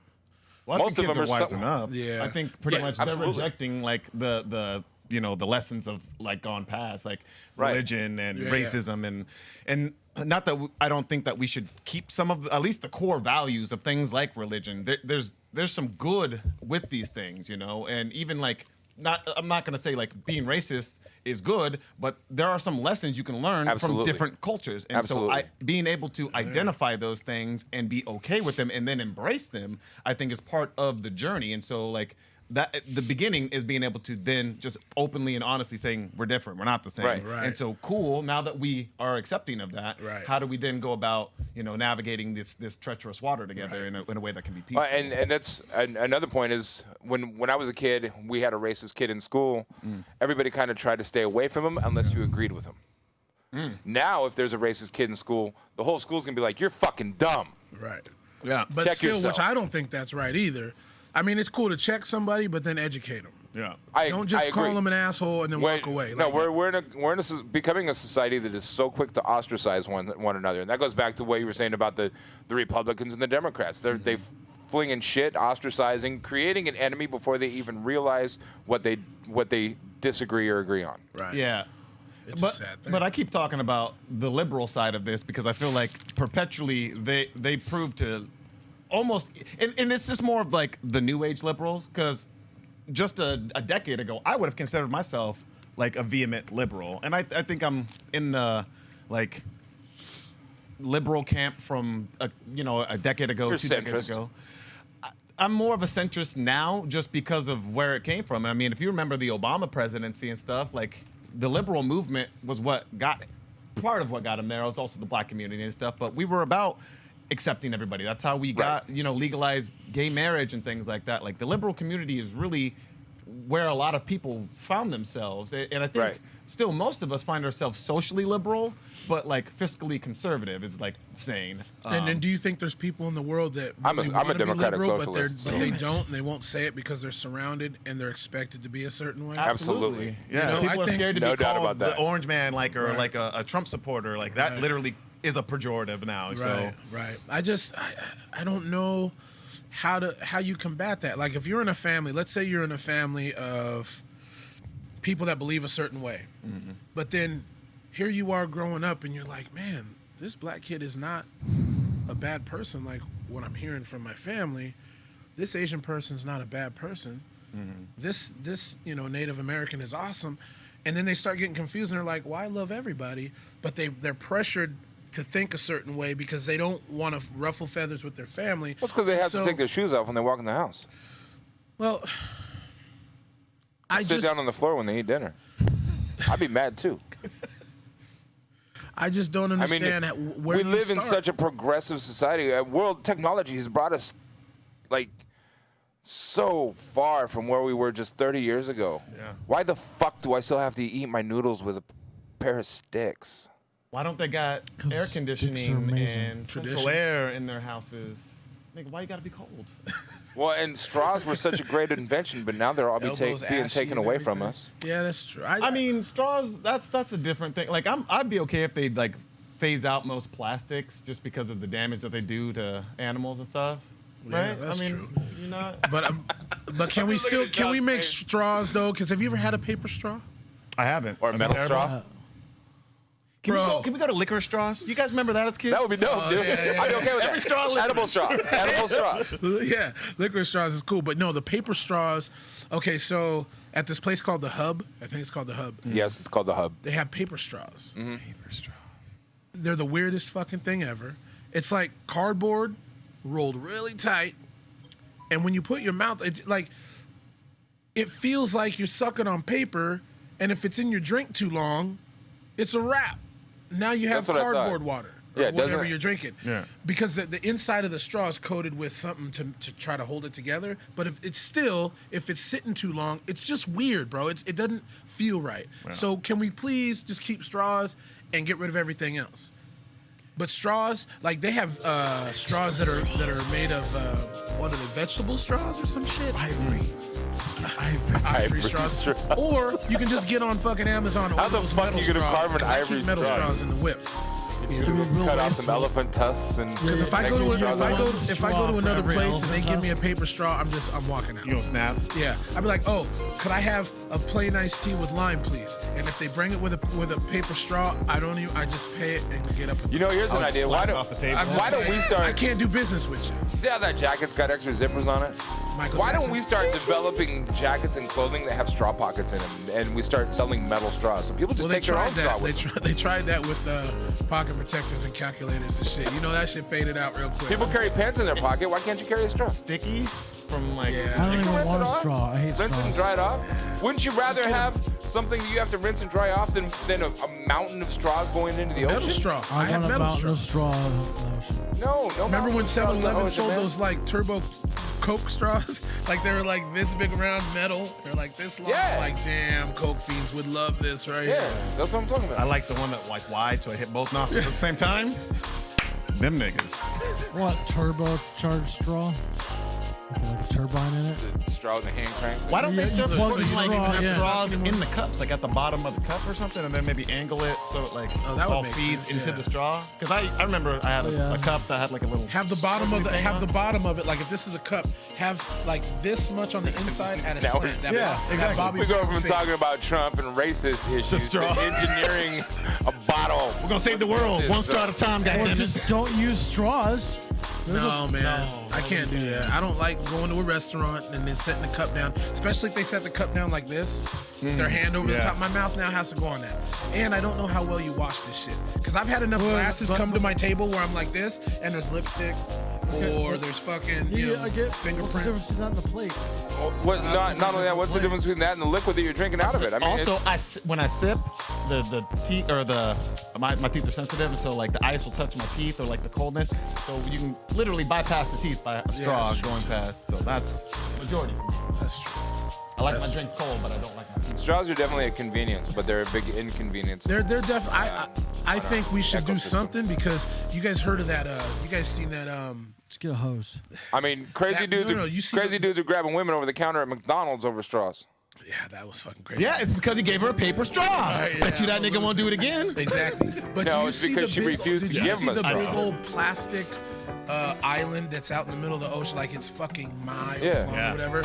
And but see, what I don't understand is how come Elon Musk can drill holes under LA, but you can't come up with or you can launch a fucking thing out into space, right? Tesla, but you can't build a machine to scoop up all that shit. There are machines being built. It's not. Elon was landing his rockets on it. You could say Elon Musk, but it comes down to your passion. Like if you're passionate about something, you're gonna chase your passions, your dreams. If he doesn't give two fucks about sea turtles, and he cares about stars, he's gonna go chase the stars. Well, that's Paul Allen was really instrumental in putting a lot of money into ocean conservation and an ocean vacuum cleaner. Well, I'm just so it's basically saying, this big vessel that goes out. I'm just saying, plastics in general. We should go swimming. There is a out there and problem. go Get some. There is a plastics. problem, but Maybe Elon Musk's ships are being built out of recycled material. Who knows? Maybe.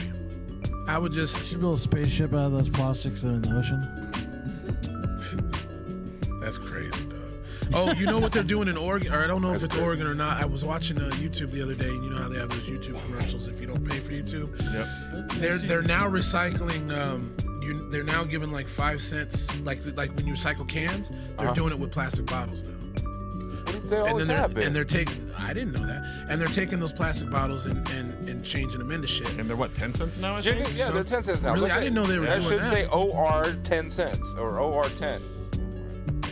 I didn't know that they were doing that, but that's a great idea. Yeah, they have it. Now, if you bought that in Washington, like sometimes products, bigger companies can have different bottling, labeling things. So essentially you can't buy a whole bunch of cans in Washington and take them to Oregon.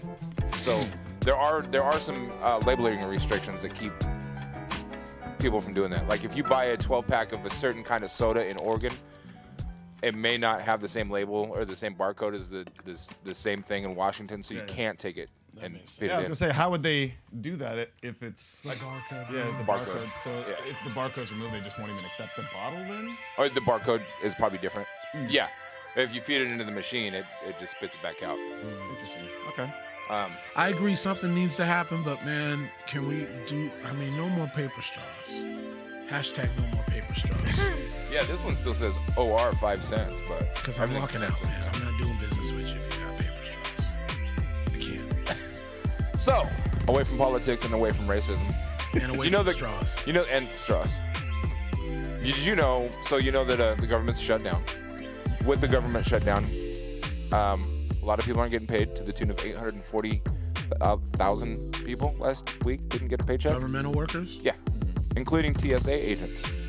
A lot of TSA agents have quit around the country because they need to go find new jobs because they need to pay bills.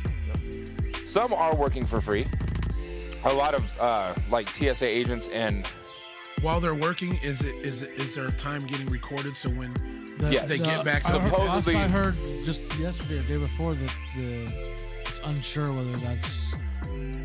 There's a lot of speculation. There's a lot of speculation. I would hope so. A lot of people, a lot of government officials are saying because their positions are government positions and they're insured, they're gonna be able to apply for lost wages. A lot of them may not get their full amount in lost wages because they weren't going to work, so they're gonna have a settlement. But there are different branches of federal employees that aren't gonna get shit. So it's been speculated that TSA agents don't have the kind of contract that would retroactively pay them, so that's why they're quitting and going and getting new jobs first. They seem to be doing it the most. Well, yeah, if they're not going to compensate them. I thought pretty much all of the government things were like covered for retro pay. Not everything. Right. It depends. Crazy. It depends on the field. Yeah, I definitely won't show up. So this article, I just wanted to get some input on it because I think it's interesting. A Delta passenger brought a gun on a flight as government shutdown spurs TSA agents across the country to abandon work. And the article in Business Insider reads, Delta Airlines passenger boarded a flight from Atlanta Hartsfield-Jackson International Airport to Tokyo International Airport on January 2nd with a firearm, a Delta representative confirmed to a Business Insider. A Delta representative told Business Insider that once the passenger disclosed the firearm's presence, the airline contacted the Transportation Security Administration. The TSA representative said that the standard procedures were not followed during the screening process, but the agency was not experiencing a staffing issue due to the government shutdown on the day of the incident. So that means someone just wasn't fucking doing that job. Supposedly. But are they trying to argue that there wasn't enough TSA agents because of governmental shutdown? Most likely. And that's most likely the case. But if they were fully staffed, though, then that's called negligence. The head of the food chain at all the TSA offices don't want to admit there's a lot less TSA agents in these airports because what happens when you do? If we let the world know that there's 40% fewer TSA agents in our airports right now, what's going to happen? Everyone's turned into a Vegas shooter. Bringing the goods. Last week in Miami, 2 terminals shut down, and it's because of lack of TSA agents. I mean, that's what it's going to come down to. Terminals are getting shut down and not have enough rather than risk motherfuckers. I absolutely agree. And bringing that shit. It's fucked up either way you look at it, but you have to pick the lesser of two evils, right? So so what do you do? So to continue, this says the percentage of TSA employees who called out from work on January 2nd, 5%, was the same as on January 3rd, the representative said. TSA will hold those responsible appropriately accountable, for the representative added. TSA employees have been required to work without pay during the federal government shutdown, which began on December 22nd, though they will be... work without pay? Yes. That's called slavery. Well, if you take an oath, you take an oath. TSA agents, we don't get paid. Maybe. You know, if you take an oath, like Coast Guard. Coast Guard's been working without getting paid. Any of our military, if you take an oath to defend this country, I absolutely respect and commend anybody that still shows up to work even though they may not get a paycheck for it. Because you took an oath. I'm shocked that the American. Yeah, that's true. I bet it's a lot higher than that. They just don't want to say it. Yeah. And this is since, you know, how many more have been since the last week? When people are realizing, I didn't get my paycheck, so I can't make my car payment, I'm not making my house payment. I can't drive to work. I can't feed gas money. Right. So TSA employees have been required to work without pay during the federal government shutdown, which began on December 22nd, though they will be eligible to receive back pay once the shutdown ends. Since the shutdown began, many TSA workers have been absent from airports. Hydrick Thomas, the president of TSA Workers Union, said some have quit or considered quitting. TSA Administrator David Pekoski said on Friday via Twitter that the agency screening officers would receive a $500 bonus. So now they're having to offer bonuses to people to keep their jobs. Please don't quit. We'll give you an extra $500. What does 500 mean, like, on a promise when you already are getting nothing? I'll give you 500 when I get it. Right. So where's that 500 going to go to? Late fees. Because now your cable, really all of your bills are late. You got 15 different bills you got to pay with your monthly paycheck. Yeah, it's a messed up situation all around, man. You know, I just think just the state of the country itself is in turmoil to a point of where do you start, for one? Yeah. And I think wherever that starting point is, You have to have the right people in place that are willing to see both sides of the story. And that's it.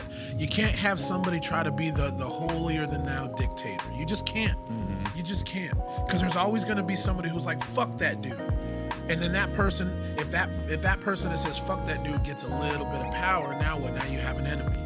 And now you're just back to square one of people just fighting each other. You know what I mean? So I think there has to be some kind of congressional, intermediate, fucking joint of minds that can see both sides of the story and come to a common ground. Yeah. You can't build a house on fucked up foundation. True.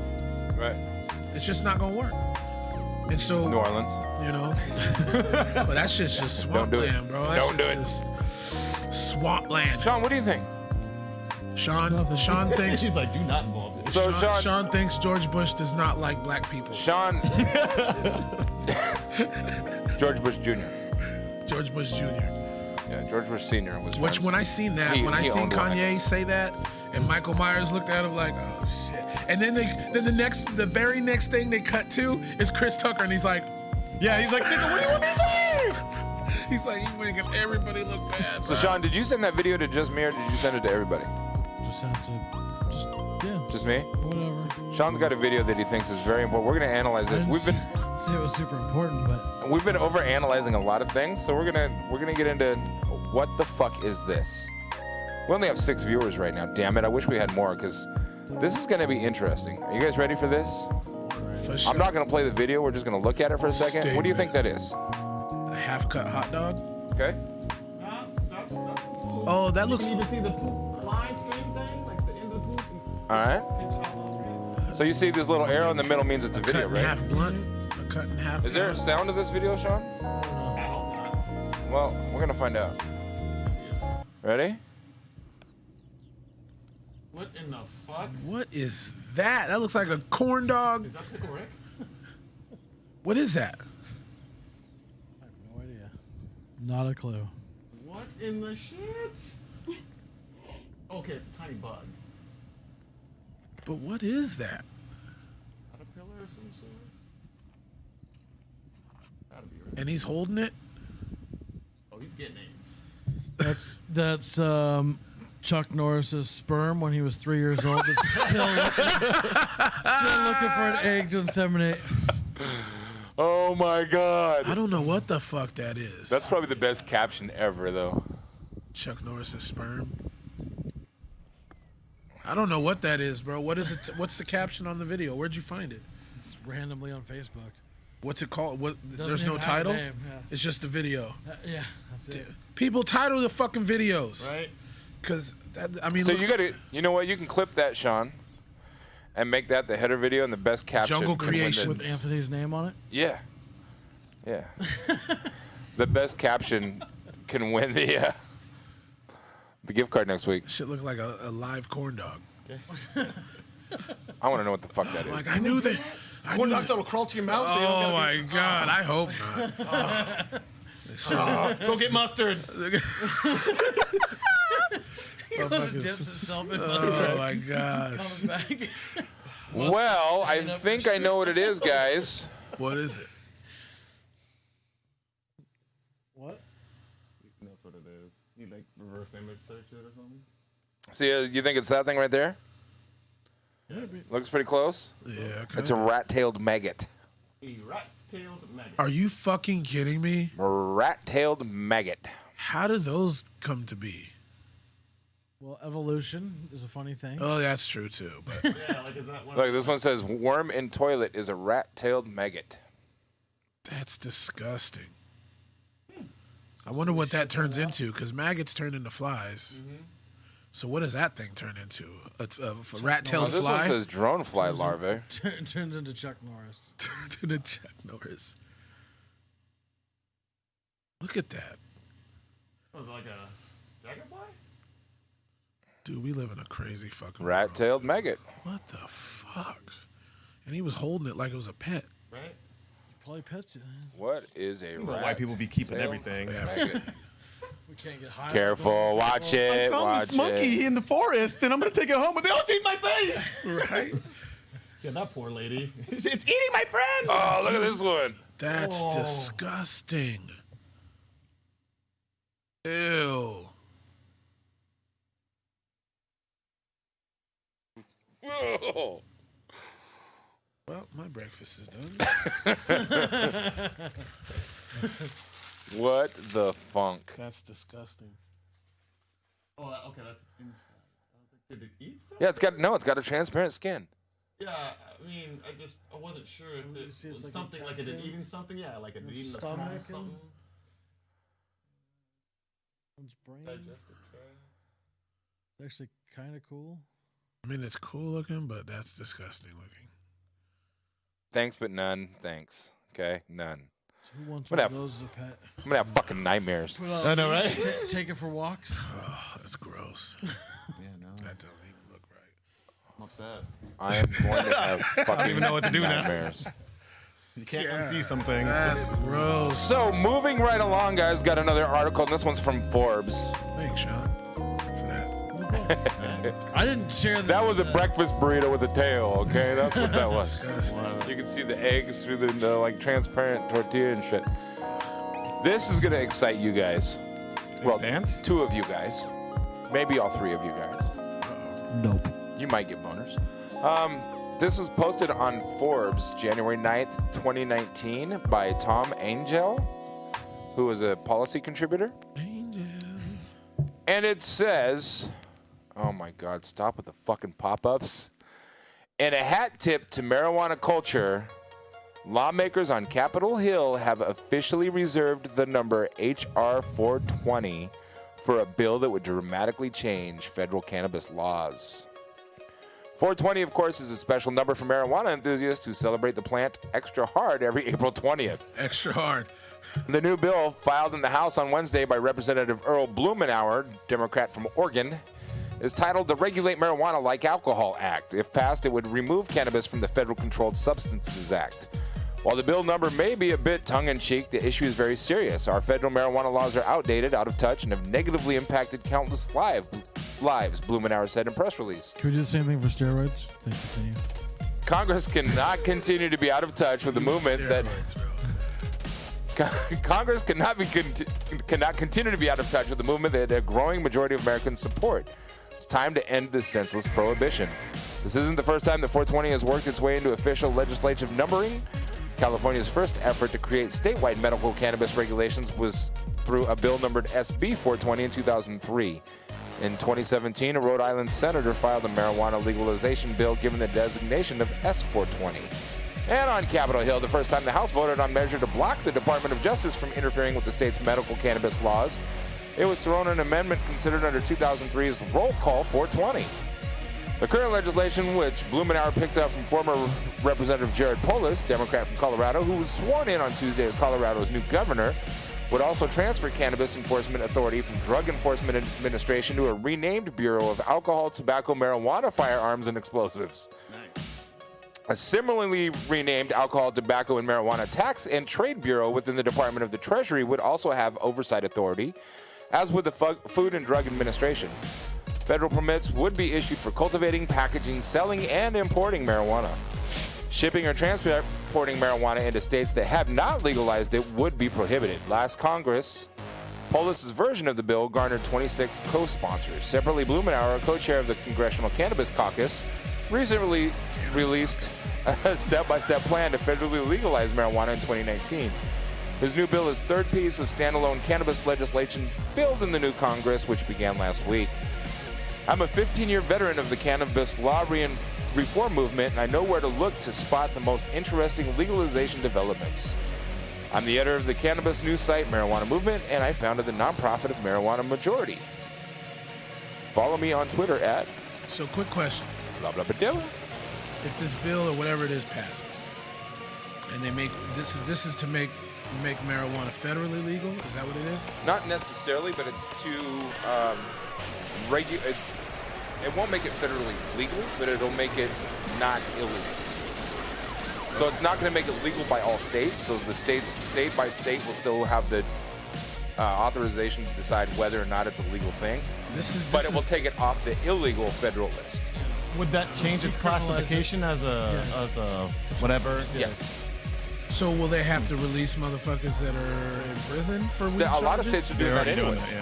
A lot of states are already moving in that direction. Lawsuits like a motherfucker. You know what I mean? Like, There's always going to be one or two states that are going to be like, nope.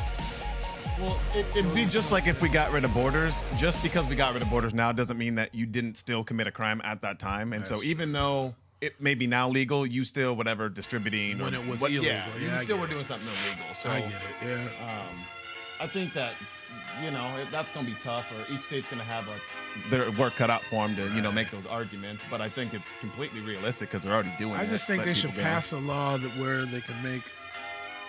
If you're an edible person like I am, because I don't smoke weed, but if you're an edible person like I am, like I make mine, and you can make them as strong or as weak as you want. Mm-hmm. But legally, I think in Washington and Oregon, they can't sell a package that has over 100 milligrams of THC in it, which to me is just asinine. And so what they do is they put 10 pieces of 10 milligram things in a bag. Yeah. Whereas, like in California, they used to have these stars of death. Yep. Shawn knows Joey Diaz eats them all the time. Yeah, all the time, man. And I was like, and they stopped making them. Good gracious ass, bodacious. They stopped making. Sorry, anytime a black guy strength. says, I was like, that's what comes to mind. Carry on.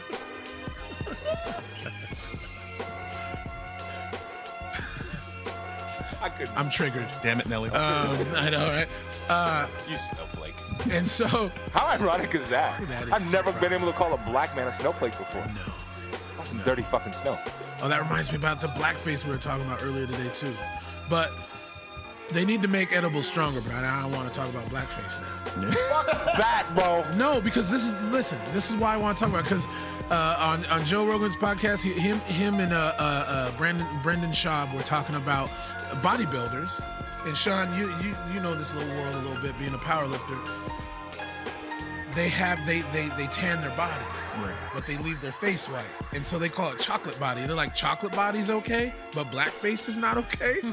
And then they were bringing up these guys that were total chocolate bodies, and their face is still white. They're like, but that shit's okay. Chocolate body, that's cool, but chocolate face is not. Chocolate body is for the definition. Chocolate face is for the bitches. I mean, where do you draw those girls chasing chocolate aren't caring about your face? I don't know. I go outside. I mean, they're also mostly probably. To be honest. Swing low. Okay. Reach area.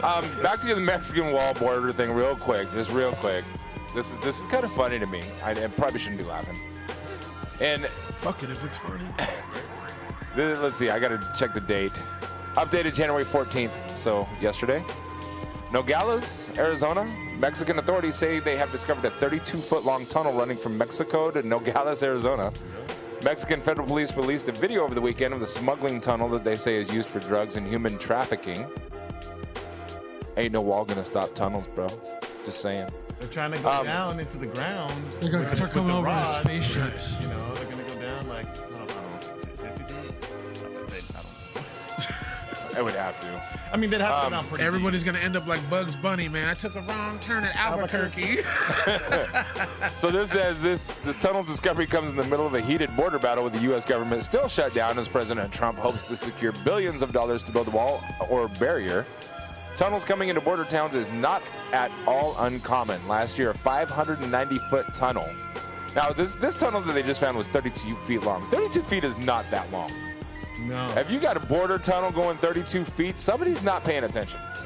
Because you could see each opening if you stand in the right place. Yeah. I mean, on top of the wall, you should be able to see both at the same time. Right. Like they're going in there, they're coming out there. There must be a tunnel. And we have a lot of border agents now. We have more border agents, a whole lot more border agents, a very large number of border agents than we've ever had before. Yeah. So. But this continues to say this tunnel's discovery comes in the middle of a heated border battle, blah, blah, blah. Tunnels coming into border towns is not at all uncommon. Last year, a 590-foot tunnel was discovered. So that's what I would more expect. Yeah, pretty much. Who's gonna dig out a 590-foot tunnel? Motherfuckers that want to leave where they're at. Billions of dollars potentially. I'm kidding. I'm kidding. I get it. I won't. Calm down. Calm down. I was being facetious. I'll do it with the shovel myself. I'll start today. Let me hold on. I will Shawshank Redemption that motherfucker, dog. Give me that spoon. Did you catch my rewind? Yeah, catch your rewind. Yeah. Who's gonna build a 590-foot tunnel? LOL. Nobody. Okay. It was discovered going into a Kentucky Fried Chicken in San Luis, Arizona. Damn. Niggas again. Damn Right. KFC. So now Africans are going to Mexico and using tunnels to. No, we're not going. But you can come through the crib and sleep a little bit on the counter. Right. Yeah, as you come through. I ain't gonna say nothing. I know. I didn't say African Americans. Oh. Why would black folk need a 590-foot tunnel from Mexico to KFC? Because the cocaine would be free? And I don't want to pay for my cocaine. Yeah, it's probably all over the floor in that 590-foot tunnel, huh? You just drop another one. delivery zone. It is. You open up a whole nother. We just opened I bet up a hub. DoorDash built that fucking tunnel. How about that? Yeah, 590-foot tunnel. Nope. 32-foot tunnel though. Come on. Yeah, that's. And you just discovered it? Yeah, that's negligence. How many billions of dollars have gone through that 32-foot tunnel already? That's like a gopher hole. Give me a break. Yeah. Have you guys talked to Fransico about the whole wall thing and what he thinks about it? Not yet. I think that would be awesome. Yeah, me too. He's worked so much though. He's got another cool story. That's a workaholic. That's a good dude. 12 teenage girls invented a solar-powered tent for the homeless. We're trying to get rid of them. Man, we got to do something. It's illegal to leave your fucking dog out in the snow, but not a human. Okay, let him have. It's not my human. I can't own any humans. Okay. I mean, maybe we should bring back slavery, is what you're saying? It depends on the state. I'm just saying the Bible has some clear outlines on how we can do this, okay? As Daniela Orozco picks off an excess plastic bordering a 3D printed box, she recalls how many homeless people she saw on her way to school when she was a high school freshman. Just one. Just one. 4 years later, the number has multiplied. People live on a main thoroughfare near the school, at a nearby park, and below the off-ramps and bridges in her hometown of San Fernando, which is about 20 miles northwest of downtown Los Angeles. In the San Fernando Valley, homelessness has increased 36% to 7,094 people last year, according to Los Angeles Homeless Survey Agency's annual count. Daniela and her friends wanted to help, but giving money wasn't an option because we come from low-income families ourselves, we can't give them money, the high school senior says. We wanted to offer something besides money, her classmate Veronica Gonzalez chimes in. That was the starting point for the invention, a solar-powered tent that folds up into a rollaway backpack. The girls and 10 others from their high school had never done any hands-on engineering work before, but with the help of YouTube, Google, and trial and error, they got it done. Wow. They hope that one day their tent will improve the lives of people experiencing homelessness in their community. So kudos to those girls for making that, but on the flip side, I think that's an awesome invention, but do you think that kind of condones homelessness though? Like, because there are some people now, this isn't, there you are think some somebody's gonna be like, well, they built these solar-powered tents, so I don't want to have a house anymore? There are homeless people that choose to be homeless. But percentage-wise, and that makes it a little bit easier.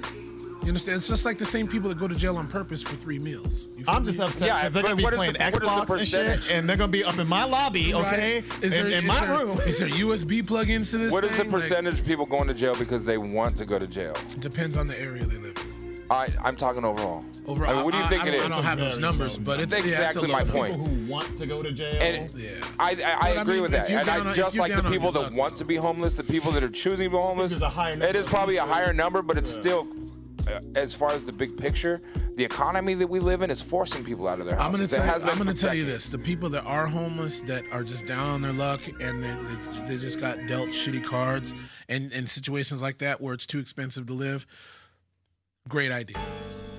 But there are a percentage, I think, of homeless people that choose to be homeless, man. Bro, there's a percentage of bad seeds in every single group or classification. Of course. So of course there is. I think it's, but that all in all, it's a great invention. Like, I think that's a moot point at this point.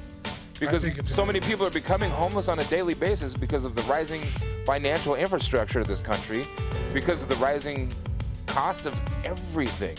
Yeah. I can't afford to live anymore. Right. I was raised. You need me to get you a solar powered car? Yeah, I might, dude. I'm thinking about it.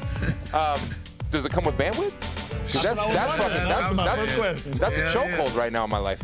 I was raised that if you're good at something, pursue it. Follow your dreams. That's the American way, right? Right. So I was doing really good in the late 90s, early 2000s, but then technology came out, and now anybody thinks they can do what I can do, and they can go convince the people that would have employed me or would be still employing me that they can do it for a third of what I do it for. Right. So now I'm forced to figure out how to restructure my entire life to sustain the financial level that I've been at for decades. But isn't that a gift and a curse? Couldn't that be like a thing to A, elevate you to your highest possible level because now you have a bunch of competition, and then B, also we could say the same thing about like the old phone companies before cell phones came. The people that are going to hire put me, a lot of people out of work to not have rotary phones, but look at the benefits and the things that we have gained from it. So is there not potential trade? I don't think you can compare entertainment, right? Yeah. Granted, there's a lot of factors. People don't go out and socialize like they used to. People don't know how to have fun face-to-face anymore. Right. People are so stuck on, well, is the place cracking? Motherfucker, you're not going to go around and you're not going to shake hands with a bunch of people you don't fucking know. You're not going to end up leaving the venue at the end of the night having a bunch more friends or a bigger social circle because you're just going to sit there and look at everybody anyways. Would you rather wait 45 minutes for a drink, or would you rather get good service? Yeah. The mentality is so fucking dumb. So that's another stranglehold. But my point is, there are so many people that are ending up homeless that don't want to be homeless. Yeah. And there's more and more. That number is just growing exponentially. You look around Vancouver, Portland area alone, just over the last 10 years. Yeah, it's gotten insane. There's locations for people who want that, especially if you're a single mother with a kid. Like I had a couple. And if we can give those locations, because they were all low income or had things sectioned off for low income housing, and so I was in a position where I was barely making enough to pay my bills, but because I wasn't in a low income, realm of making money, I was making outside of that bracket.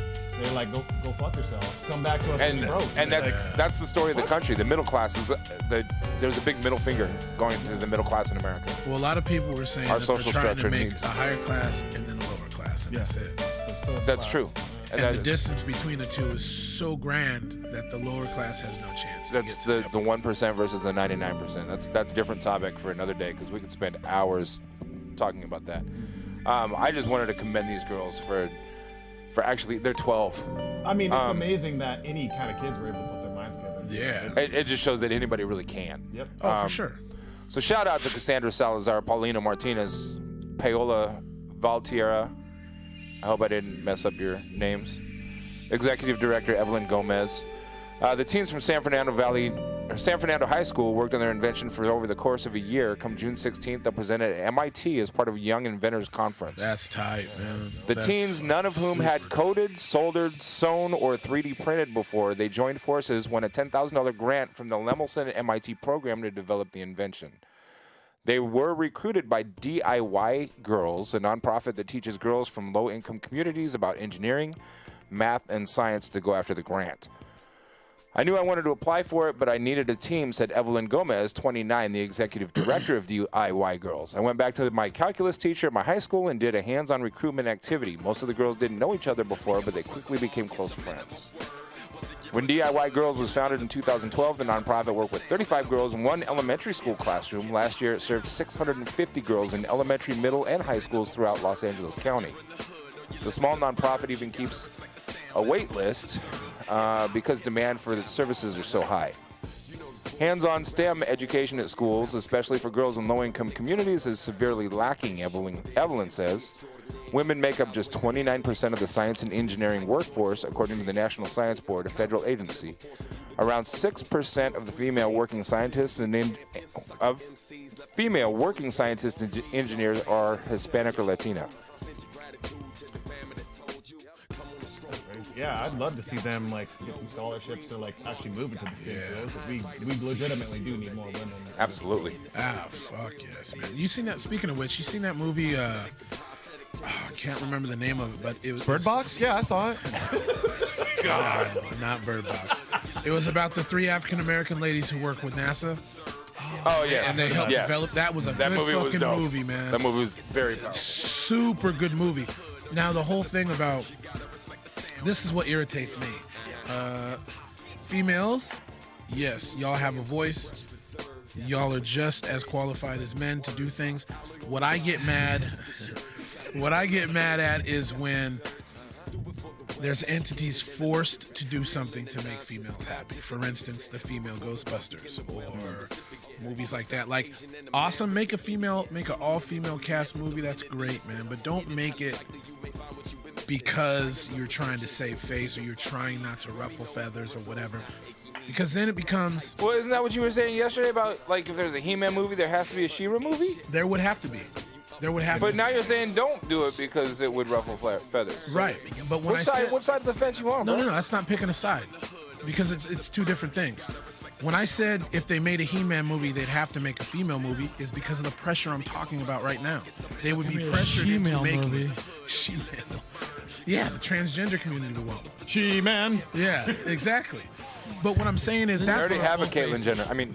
Oh. Yeah, you're in trouble. My point being is, if I push some buttons over and over and over, it'll pull up a fucking Google Chrome box, but it won't play this fucking sound effects that go with that button. Fuck is wrong with you, keyboard? I think I need to restart the computer. But my point being, it got pissed off trying to. Is why does it have to be black or white? No. Why? Don't matter. Why does it have to be to a point to where they have to make a conscious effort decision to appease? Like, they're making movies to appease versus making movies just to make them. To be good, I mean. Yeah. You know what I'm saying? Like, let me play devil's advocate, because I agree with you 100%. Right. Play devil's advocate. Do you agree with affirmative action then? I've got another question. Depends on the situation, I think. Well, hiring and firing. Like, do you believe that blacks and Hispanics and people of other cultures should essentially be forced to have to be hired so we have that opportunity? Since I don't think they should be. I don't think they should be forced. I don't think because it creates animosity. Yes. And animosity, and it doesn't breed the best, right? Exactly. Well, and I think it's bad for a company's output. Yeah, you don't want to hire somebody because you have to hire that race. Because what if they're not qualified? Bottom line, anybody should be able to hire whoever is most skilled for the job, the best person for the job. Right.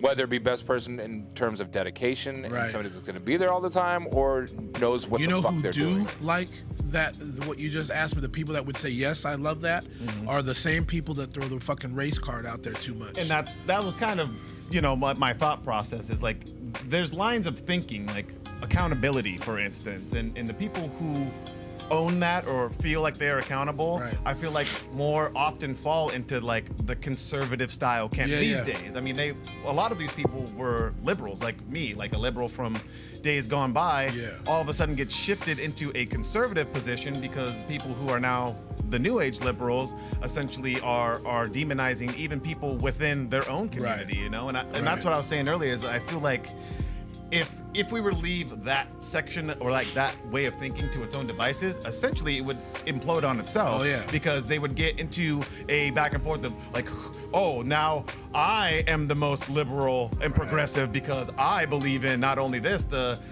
thing with the young boy, the 10-year-old transgender boy who's doing nude photo shoots with adult men and stuff. I'm so progressive, I think that's cool. And then you have somebody who's like, well, isn't that like pedophilia? And now they're the assholes. And so it's like, well, and now you can't continually just keep pushing progression. Right. We got to have to draw a line somewhere because now it's coming down to there are guys that are be like, I can't help it. I'm attracted to young women. They're trying to normalize pedophilia. Right. I feel like that's the next big jump that they're going to have is like, I can't control the way I feel or my... We have to draw some lines. We have somewhere. There has to be. I will say this. This is where we do need some walls. Right. Okay? But I will say this. And this is more of a devil advocacy type of thing too. I agree. But for people that are drug addicts, right? For people that are alcoholics, substance abuse type people, there's places they can go for help. Yeah. But as soon as you go to somebody and say, man, look, I want help, and they ask why, I'm thinking about little kids. You're done. Well, for sure, So and what that's do you something do? in What do the you do with therapy people? realm. Yeah, but even a therapist, even though they take an oath and information is just between those two people, when there is a point to where, like, if somebody came in and shows a severe, like, intense. Well, they tell you like, when you go into therapy, they have to report self-harm if you're thinking about murdering, if you're thinking about touching a kid. Right. So what do you do? So if you are somebody who does think about kids in that manner, what do you do? Well, I'm an advocate of therapy, and I don't think that just because you think a thought, you should be criminalized for it. Right. Thought crimes should not exist. But you know, if you came to somebody and was like, "Yo, I'm thinking of little Tommy down the street, whatever." At this point, I would be arrested probably, or they'd notify the police. Yeah. And so what you're saying is there's no safe zone or outlet for these people Right, to go to get and better. vent it. To Yeah, get to better. get better potentially. Right. And so when you demonize somebody and you make them repress something over and over, we know what that breeds essentially. All you got to do is look at the pastor's daughter and wonder why she's going out and acting the fool. And so I think you're right. We need to have some sort of outlet or avenue for these people to at least, even if it's anonymous and they can within their own community and talk to each other, which I think potentially could be a bad idea. Pedos talking to each other. Yeah. I don't know. I don't have the answers as far as that goes, but I do think that we need some sort of avenue for them to be able to at least express those things so they can potentially get the help that they want and be able to work through it. It's a sticky situation, man. I truly believe, again, I love everybody, and I truly believe that if you're a dude and you're feeling like a female or whatever, okay, do what you got to do. My thing is that when it does, like a lizard. Huh? You feel like Cactus. what? A cactus or a lizard? He said a lizard, but a lizard who loves cactuses, cacti, Who lives on a cactus. who lives on a cactus. And now, You and cacti, man. But I mean, the whole thing of that what you're talking about, the 10-year-old boy posing, which is a story I've yet to hear. I haven't heard. That's kind of like pretty current, and it's not being reported on mainstream news. And also the guy who did the naked shoot with the kid isn't facing any sort of criminal charges. Go, bro. You ready for this? There it is. So that's the boy, or the girl, the transgender girl. Right. 10-year-old boy poses in drag with nude man. How is this not child porn? This was January 14th, 2019, so yesterday. Controversy erupted after the 10-year-old boy, popularly known by the drag name Queen Lactatia. Lactating.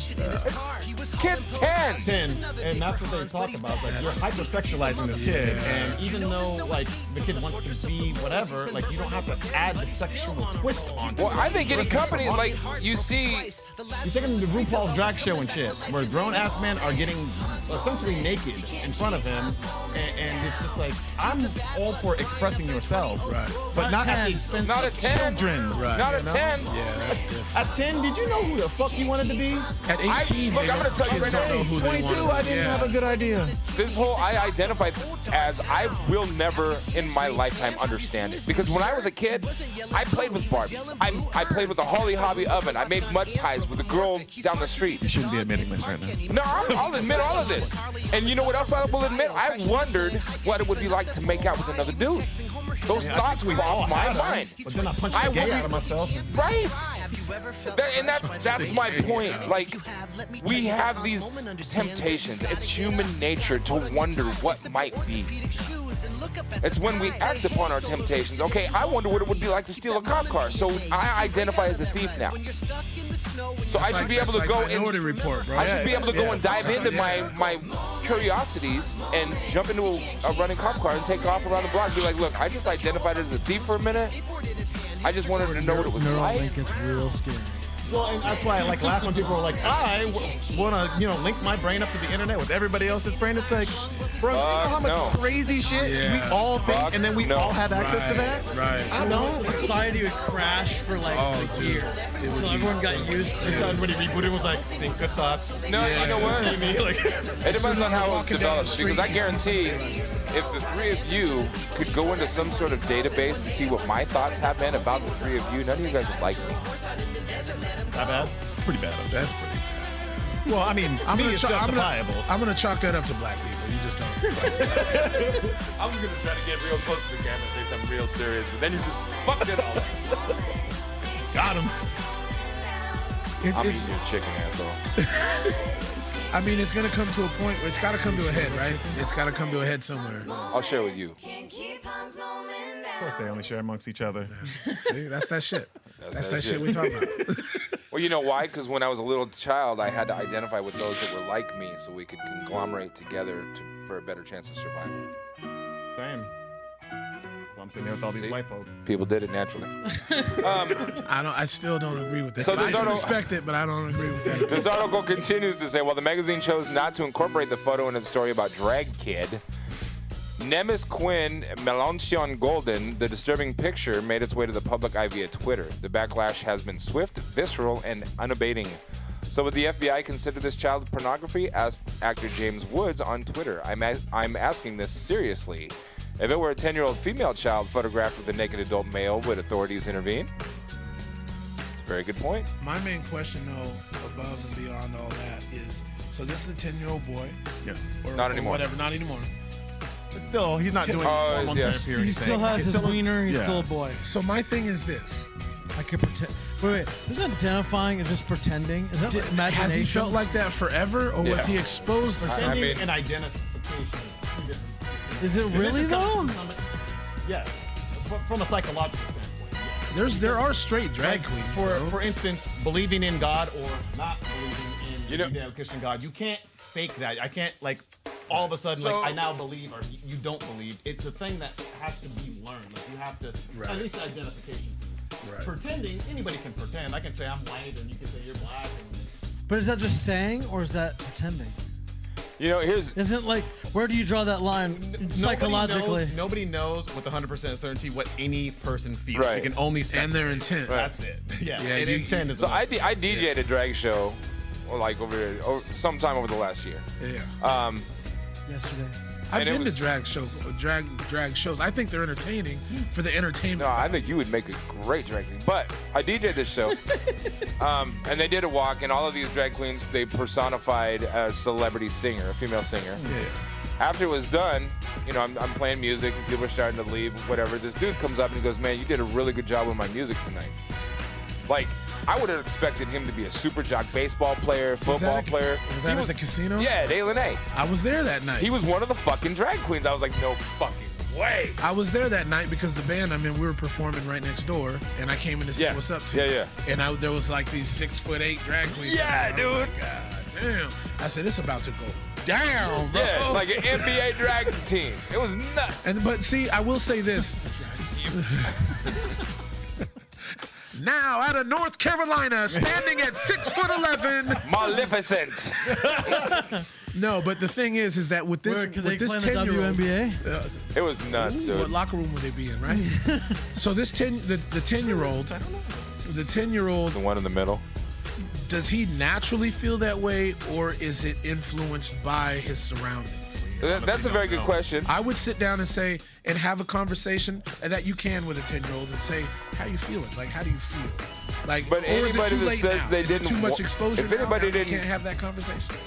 Man, if anybody didn't have that curiosity, the gender role questioning when they were 10 years old, the only thing I questioned when I was younger, I didn't question my gender, but you guys. I wondered what it would be like. I don't say gender, but gender role. I wonder what it would be like. What's it like to be a female? That doesn't mean I wanted to be one. Right. I wonder what it's like. But I'm talking do you feel the same shit I feel. Gender roles were way more defined when we were kids than they are today. Right. True. Women were cooks. So what if I want to grow up and be a cook? What if I want to grow up and bake pastries? The best chefs in the world are men. Yeah. We know that now, but we didn't when we were kids. You entertain these thoughts and ideas, and that's where we develop who we are. Yeah. But anybody that says they didn't question the gender roles and where they fit in, as opposed to how they were made, is a liar to me. I don't believe it.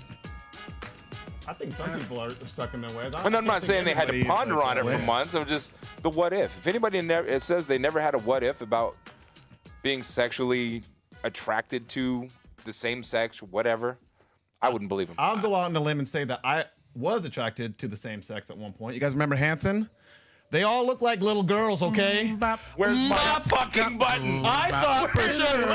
And I was like, okay, maybe the older one isn't, but the middle and the young one, them is dudes too? The closest I've came to about thinking of same-sex stuff is not even. My thing is this, and I'm the same way now. If I see a man that's handsome, I'm comfortable enough with myself to be like, that's you say handsome or Hanson? Handsome. If I see a dude, if I see somebody who's handsome, I hate to cut you off, bro. I hate to, but I just have to ask: when you hear that jingle, do you get a hard on? I plead the fifth. And that's my right. So I don't have to say anything to incriminate myself. That's what they told me. Okay, sorry, carry on. So if I see a man walk into a place and he happens to be a handsome dude, I'm comfortable enough in my own sexuality, but that's like a good-looking dude. Like the guy who's playing Aquaman, that dude's handsome as fuck. Oh, I haven't seen it yet. The dude, you don't gotta see the movie, but just see a trailer. The dude is handsome in the motherfucker, dog. He's handsome, just like Thor, right? But just because I think somebody's handsome doesn't mean I'm thinking about I wonder what it'd be to plug that asshole up. What about Michael B. Jordan? Michael B. Jordan's a stud. Nah, I might plug that ass up. No. Just saying, you guys saw him in Black Panther. I think it was looking like a hot meal. Everything that you say here is gonna be like out there for the rest of eternity, right? So I know somebody say something. Nigga, Michael, get at me. And my thing is like with the guy who plays Thor, right? Females lose their minds. The dude's a handsome ass guy. I mean, he's a handsome dude. But if you're asking if I've ever had sexual thoughts about being with the same sex, I haven't had that. I can honestly say I've never thought about what it would be like to be with a dude. But I could. If a gay person came to me, tell me that don't look like a female. In that one. Now if I do this, the one in the front. Now if I did this, girl. That's a female. But if I stare, then I'm like, okay, that's a little bit different. That's a little boy. And do we got a better picture? Find one. Were they Jewish? Find one of them when they did the mbop, and show how prepubescent. I'm just saying, I might be a little gay. It might be 5%. I don't know. He's like, look, man. But all I'm saying is, these niggas look like females, okay? Don't fuck with them. Bro, this is the funniest one to me because apparently there was a video or a film show, the hardest part of marrying a Hanson. Which is the husband and which is the wife? That's the Hanson. I'm kidding. Oh. You mean I know? All I'm saying is I can honestly say that I've never had. Like if I see a dude who I think is handsome, I'm like, that's a handsome ass dude right there. Nigga. The one in the middle. The one in the middle. The one in the middle. That's like their sister. So that's what I saw. I saw that, and then the other one from the other picture, because they were younger. Oh, look at this one. And they were in. Those look like dudes. The one on the left looks like. That one that you just circled kind of looks like Kelly Clarkson. I'm gonna tell you right now, dude. You'd smash, right? If there was some lipstick there, you would think. She has some titties. I'd probably smash. That's not what I was gonna say. That looked like Photoshop. That could definitely a little bit of blush, and that's a girl. All I'm saying is, you guys know Blair White, the transgender Blair White? I didn't know for the first probably month and a half of watching Blair White videos. Yeah. That was a tranny. Beautiful. I used to watch Maury Povich back in the day, and Maury would always have. You found Maury handsome, I know. No. When he wears them pleats in the pants. Maury Povich would have those shows where they'd have like the females or the males walk out and they hold a sign in the crowd guess if that was a male or a female. Now, I will say, watching Maury, I'd be like, damn, that's a fine ass girl, man. But it was a man, and I'm comfortable enough to be like, that's a fine ass dude. That's a fine ass dude. I'd let him suck my dick, but I sure ain't gonna smash. Oh, well. And that's a whole nother story. I picked, but I'm not catching. Yeah. Nope. That's a whole nother story. Well, I've just never found, I'm just not an ass man myself, and so, like, the whole allure, it's all butthole for men. It's all butthole. Yeah, I mean, I don't quite understand it, but you can't help who you're moving right along. The internet has been shut down over a viral video that's been going around with somebody who is definitely female and a very beautiful one at that, I would smash if I had the opportunity and I was, things were different in my life.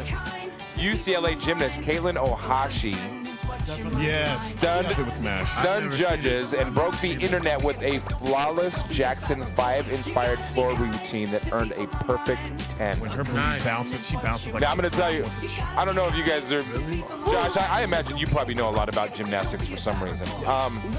That's all he watches. How hard is it to get a perfect 10 in a floor routine? It's almost impossible. It's almost impossible. You'd have to look it up. There's probably only a handful of them ever. It's a very small percentage. Especially at a collegiate level. Yeah. So we're going to go ahead and watch the routine. How old is she, though? 16? Am I going to jail? She's going to UCLA, bro, so she's out of high school. You're good. You never can tell with gymnasts, though. Just bring her up to Washington. Washington State, the age of consent is 16. That's still go to jail. That's too close to 15, which is too close to 14.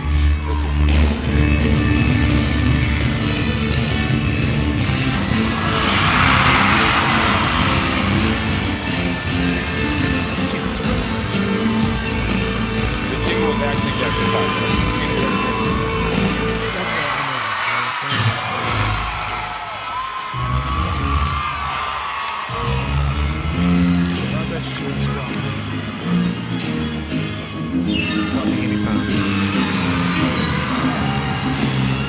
I feel a lot better knowing that she's legal age because I was feeling real guilty yesterday when I saw this. I was like, she's 16. Now watch. I'm not sure what's happening. Even there's a point where even some of her teammates joined in and some of the dance routines off the floor. I thought that was dope. Yes. It was incredible. Oh, I like to remember the time.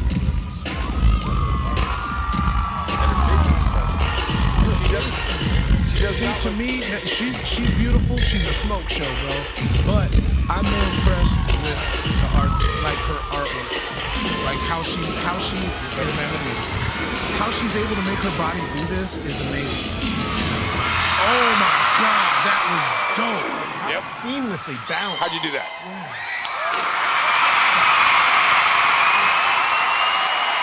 That was dope. That's badass right there.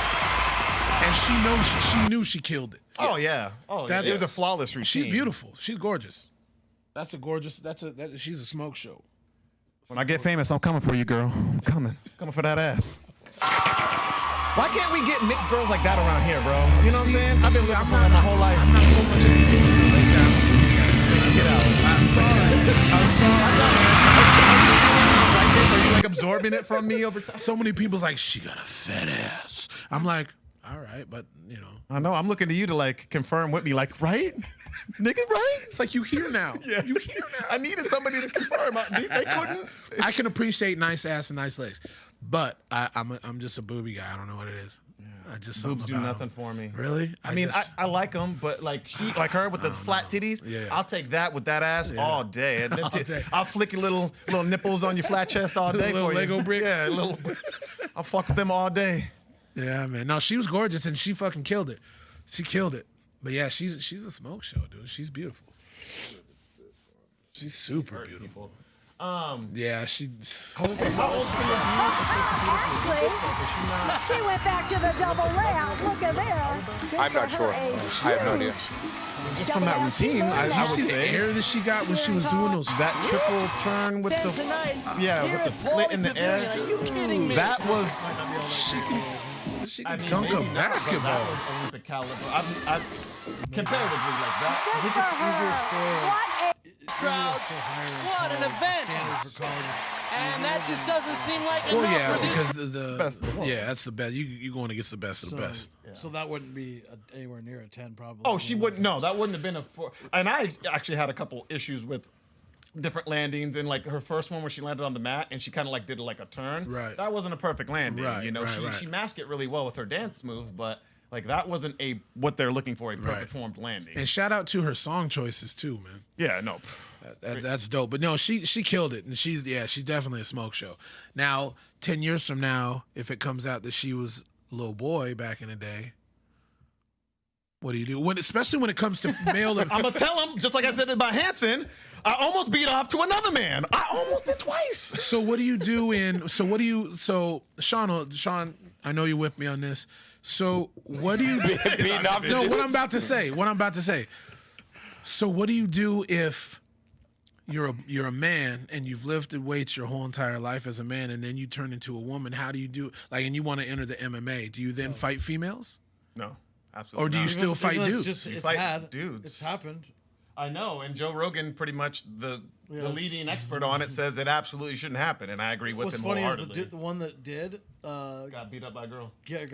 Got stomped, stomped by another after girl. beating up a bunch of girls and not reporting it, and that was where most people had the. I think it was reported. People knew about initially was not reporting the sex change, which that's where most people got pissed off because you're just bashing women who haven't had the muscular and skeletal development that you've had your whole life. And she was competing against like lower tiered female fighters, she's knocking them the fuck out. Yeah, so it'd be like like one of us going to play like Pop Warner football. Or you know what I mean? Or something. With your weightlifting experience, going and competing against some female like bodybuilder, it doesn't even matter. Like they're like a top tier bodybuilder is gonna have hard time even with a mediocre power lifter. Right. Like that's the reality of it. Yeah, and they've done that across the board. Men just were more muscularly developed, college aged, or I can't remember who it was. It was like some college aged tennis player playing against Serena Williams and smoked her. Even females on steroids can't compete against like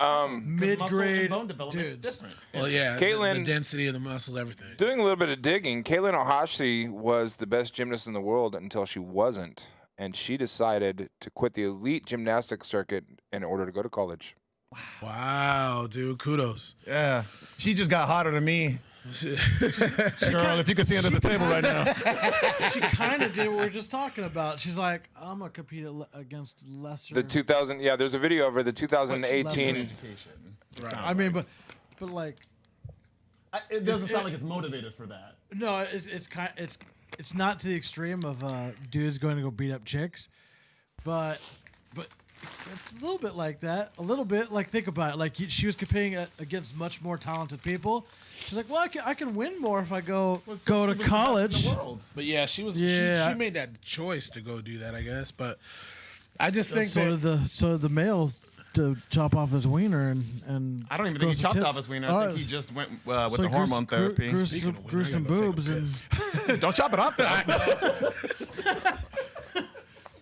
Wow. All right, guys, moving right along. Something semi-controversial. This was posted by the Associated Press recently. Let me find a date. Monday, January 14th, so yesterday.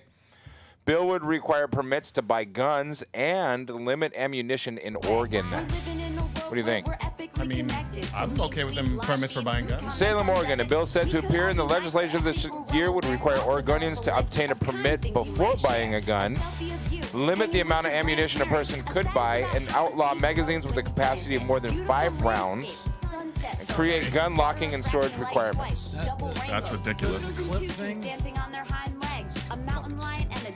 Yeah, I'm okay with more stringent checks to get your guns. I would have to hear how they're trying to limit how much ammunition they can buy. Well, my guess is they're saying outlaw magazines with a capacity of more than 5 rounds so they could have some movement in order to negotiate. So if we say we're going to outlaw magazines with a capacity of more than 5 rounds, and somebody else will be like, no, you're not. Like 10 years, 5 years from now, we're going to limit to 3. And then no. What I'm saying is they're rolled by 6 guys, and I got 5 bullets. No. 1, 2, 3, 4, oh. No, and that's what I'm saying. They're pushing for a capacity of more than 5 rounds. So then when it goes to actual court, they're going to be like, well, we'll say 10 rounds. We'll meet somewhere in the middle. I say unlimited rounds. Not me. Absolutely not. I mean, first off, like, how many rounds can you really? It's not like it doesn't matter what you put that number at. Think about it. Like, you're not running around with a belt-fed fucking gun. Like, how many of those are around? There's plenty of guns that you put a 50-round drum on. It's not that hard to do. That's more than that. They have the double 50. So yeah. Size of caliber you're firing. Like, 50,000 million. I mean, it does. rounds. The Vegas It shooter, does matter. and Yeah. that's the cell that they're going to use probably. The Vegas shooter would have had to swap magazines much more rapidly. And How like, long does it really take to swap a fucking magazine? What the fuck do you need more than 10 rounds for? A second or two to swap a I fucking. mean, military applications. This is for or obviously public use. I understand military. An M16. Or security. An M16 is an auto-fire rifle. What do you need more than 10 rounds for? It's a semi-auto M16. say- Most of them. Some of them M16 have is an automatic. automatic version of M15. Say like a gang not all of fucking them. raids For your the hou- most part. I Say- mean, say- there are variances of, but generally an M16 is a fully automatic version of an M15. AR-15. Say like say we decide to go. Say we go We leave decide. that door open Oh, my bad. so it doesn't get too cold in here. Say we decide to go rob a house, right? And we all bring fucking guns with us, right? A couple of them. Okay. And we're gonna go and just take over this family's house, hold them hostage, shoot them up, whatever. Do we all have a gun? Yeah. Say we all do. Like we're Okay, the four of us or- are deciding we're at gonna least go rob. one gun. Say okay. we're gonna go fucking rob a really rich house. Okay. So we're gonna make sure we're gonna fucking gun. Now let's imagine you're somebody else or a family they have firearms to protect themselves. How are you gonna defend yourself against 4 or 5 people? Do you just be like, well, you're fucked? You're fucked because If 5 you people have- decided to rob your fucking house, but I don't have enough fucking ammunition because I'm trying to be a law-abiding citizen and You should the know how to government's- drive a car before you drive it, right? What does that have to do with fucking how many? If you know your way around rounds? your gun, you're not going to need that many rounds if 4 people are coming to invade your house. Balls? Oh, that's Yeah. I want Go as many talk to rounds as anybody who's been possible. in a live shootout. I'm not saying that they don't need more than. I'm not saying they need 4 bullets. I want but as you don't need. I want as 50. many That's my rounds point. as I can because I don't know how many Yeah. rounds they're bringing. Exactly. And like- that's, I mean, law enforcement will tell you that there's certain ones I who don't- carry like I don't 6 understand or that 7 math. individual clips so they can, because that happens. You go through one, you drop your clip, No, you I reload, you I go get through that. that one. I absolutely get that. Sometimes you have to lay, like, say you're if your family, you have your family, you're defending. A whole bunch of people break into your house because they're trying to steal your fucking Maserati, right? Well, you want to lay a cover fire for your fucking family to get out the fucking back door. I get that. And so there's no way. Like, it pisses me the fuck off when people are like, you're not allowed to fucking Look, defend Sean's your finally fucking passionate house. about something. Passion. Like, fuck that. Who said you're not allowed to defend your house? With 5 fucking rounds, I might as well just shoot myself, my family, and fucking kill myself. How many clips you gonna have? Look at My you getting point all is- passionate. Why you getting all my mad, point bro? is- Come on, calm down, liberal. My fucking point is, I have the right to defend my fucking self. You do. Whether the government says I can or can't. They can fuck the fuck off. Exactly. What do you know about I government, feel- dude?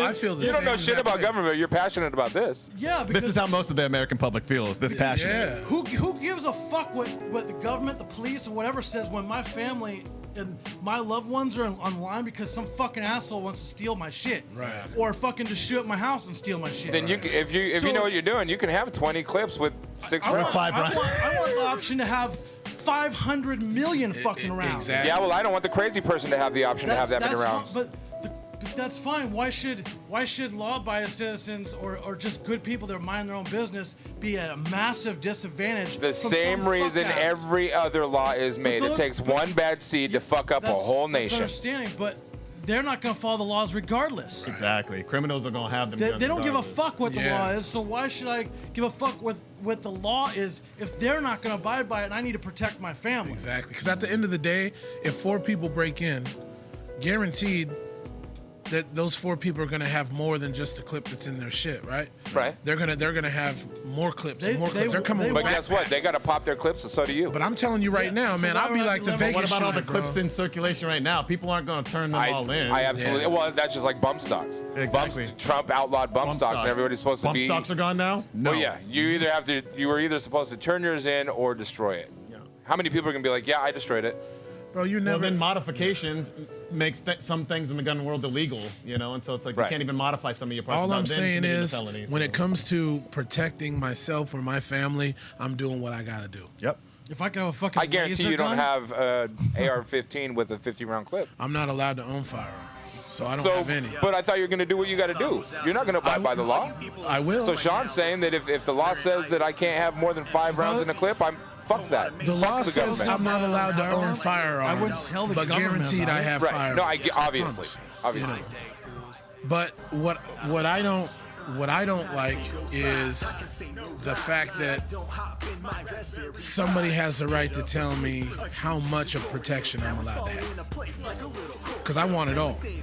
I want as much as I can get, not how much you're going to allow me to have. Well, by law, the constitutional right is to be able to defend yourself fairly against a regulated militia, correct? Isn't that what the Second Amendment says? Right. Well, a regulated militia would be like the U.S. Army. They have tanks and they have I want my aircraft tank. I want a carriers, fucking tank. and they have bazookas. So technically, we should be able to equip ourselves to deal with that. If you want to follow the Second Amendment that was written in 1886, yeah. But obviously, you're not going to strategically, like, even if you're defending yourself against, quote unquote, the military, you're not going to defend yourself strategically the same way. Like, strategically, you wouldn't put yourself, you wouldn't have a tank. You wouldn't have, because for one, you're if it was legal and I had the money, fuck yeah, I would. Like, yeah, for show or whatever, but like, you're not going to. I would love to, dude. If we had 50 acres where we were doing the podcast, we're like, you know what? Let's go take the tank around the field. I mean, that would be cool, but tell me you wouldn't like to do it. It would be dope, but I would love to have a saw with the 150 rounds in the box too. But like a situation like Red Dawn. Should everybody be able to get one? Right. Fuck no. But like in a situation like Red Dawn or something like that, right? You're not gonna like announce. There's certain things you aren't gonna do strategically. You're not gonna announce that you have a fucking. You're not gonna roll out a tank, because it's your giant fucking target on you. Exactly. Like so, because people will try you. You're gonna fucking hide in the woods. You're gonna fucking camouflage yourself. You're gonna try to be the best fucking like sniper type of situation and hide. But you shouldn't be like, well, that handgun with 5 rounds. You know, fuck that. Yeah, I just don't think my point. anybody should have power to say how much protection another person should have. Exactly. I mean, that's 110%. That's what it is. Well, 5 rounds is not enough. You know, there's situations. Well, and like I said, I do not at all believe their intent is to get 5 rounds. They're going to meet somewhere in the middle. So while you're pissing, the article reads, bill set to appear by the legislature this year would require Oregonians to obtain a permit before buying a gun, limit the amount of ammunition a person can buy, and outlaw magazines with a capacity of more than 5 rounds, and create gun locking and storage requirements. Basically the stuff that Washington did with a lot more. So does that mean they can only buy so many rounds at one time or all together? Limit the amount of ammunition a person could buy, so I'm assuming that means it's going to track. There's going to be some sort of tracking on how much ammunition you do buy. Bullshit. See, that's fucked up because unbelievable. Because you know what? I don't think that to me doesn't seem like it would be even worth the effort that they would have to be put into doing that, because you can buy ammunition from because anywhere. then what's to say that you're not getting looked at more than the next person who has 5 rounds? This dude just bought 5 rounds, but this motherfucker just bought 50. So who's not to say that the government's going to be like, oh, well, we got to watch this dude over this Are we dude? going to count how many rounds they went and shot at the firing range? Right. Somebody can go to the firing range every day, and that's the reason why they have so many rounds. Who knows? Somebody doesn't have to go. They can live in an area where they don't have to go to the firing range. They go to their Very backyard. true. Yeah. They live in their back. But who? So that's a very good As I point. said, I don't think anybody should have a right over another person to tell me how much protection. Do you guys understand how a bill works? Just out of curiosity. I'm just a bill. When a bill, I was just gonna say that. When a bill is said to appear before legislature, I guess I'm confused. it's not always a pass or fail type of thing. That they, it's a negotiation. It's a negotiation piece. So you bring it to the table and you say, this is what we want, and then this is what you are whittling it down, and this is where we're going to discuss decide whether or not we're going to agree on it. And that bill usually contains like 50 fucking laws or 100 laws, which the people voting on it don't know what's in that fucking thing. Right. They have like They're a not bullet educated point. enough to. No, they don't have the information. that is not necessarily true. That's every time I see. Do you know what legislature is? Yes. What is it? Like when they vote on shit. You're talking about? Legislature is the lawmakers. that decides? It's the committee that decides on whether or not it's going to go to a vote. So this is before it even gets on the ballot. Yeah, but my point is, by the time it gets on the ballot, there's a bunch of shit. It's whittled down, and it's not even the same that was asked in the very beginning. Right. Like, how can you It's a vote on compromise. something that's It becomes gonna a be written compromise. down later?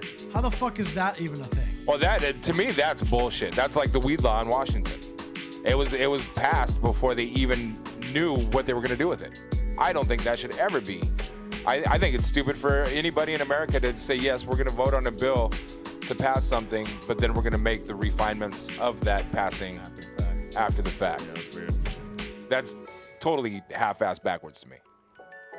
It's like. I'm okay with round limits in a clip. I'm absolutely okay with it. I'm not saying 5 round limits inside of a clip, or how many rounds you're able to own inside of a clip. Okay. If you want to have a closet full of ammunition, I don't give a fuck. Okay. I just want to make sure. I don't take your time loading it into clips. Yeah. So like, I don't think anybody needs more than 15 clips rounds in a clip. It takes like 2 seconds. Like depending on what you're shooting. Yeah. Most shit. Like. Okay, so that's your argument. Out. Then you're supporting the argument that you don't need more than a 15-round clip. But my point is, it only takes 2 seconds to swap it, right? My point is, what does it matter what the fucking round limit is? If it literally if you press a button, the fucking clip falls out. You grab another. Because if you have a group of people in a concert in Las Vegas, a 2-second chance for people to run away while the clip is being swapped. If it's 15 rounds versus 50 rounds, it makes firing and then stopping and then firing and then stopping and then firing and stopping. I watched the video. And we think that was him switching clips. Yeah, that's my point. So what is it? So if he had to do that more often, if it wouldn't have stopped, a lot more people would have been dead.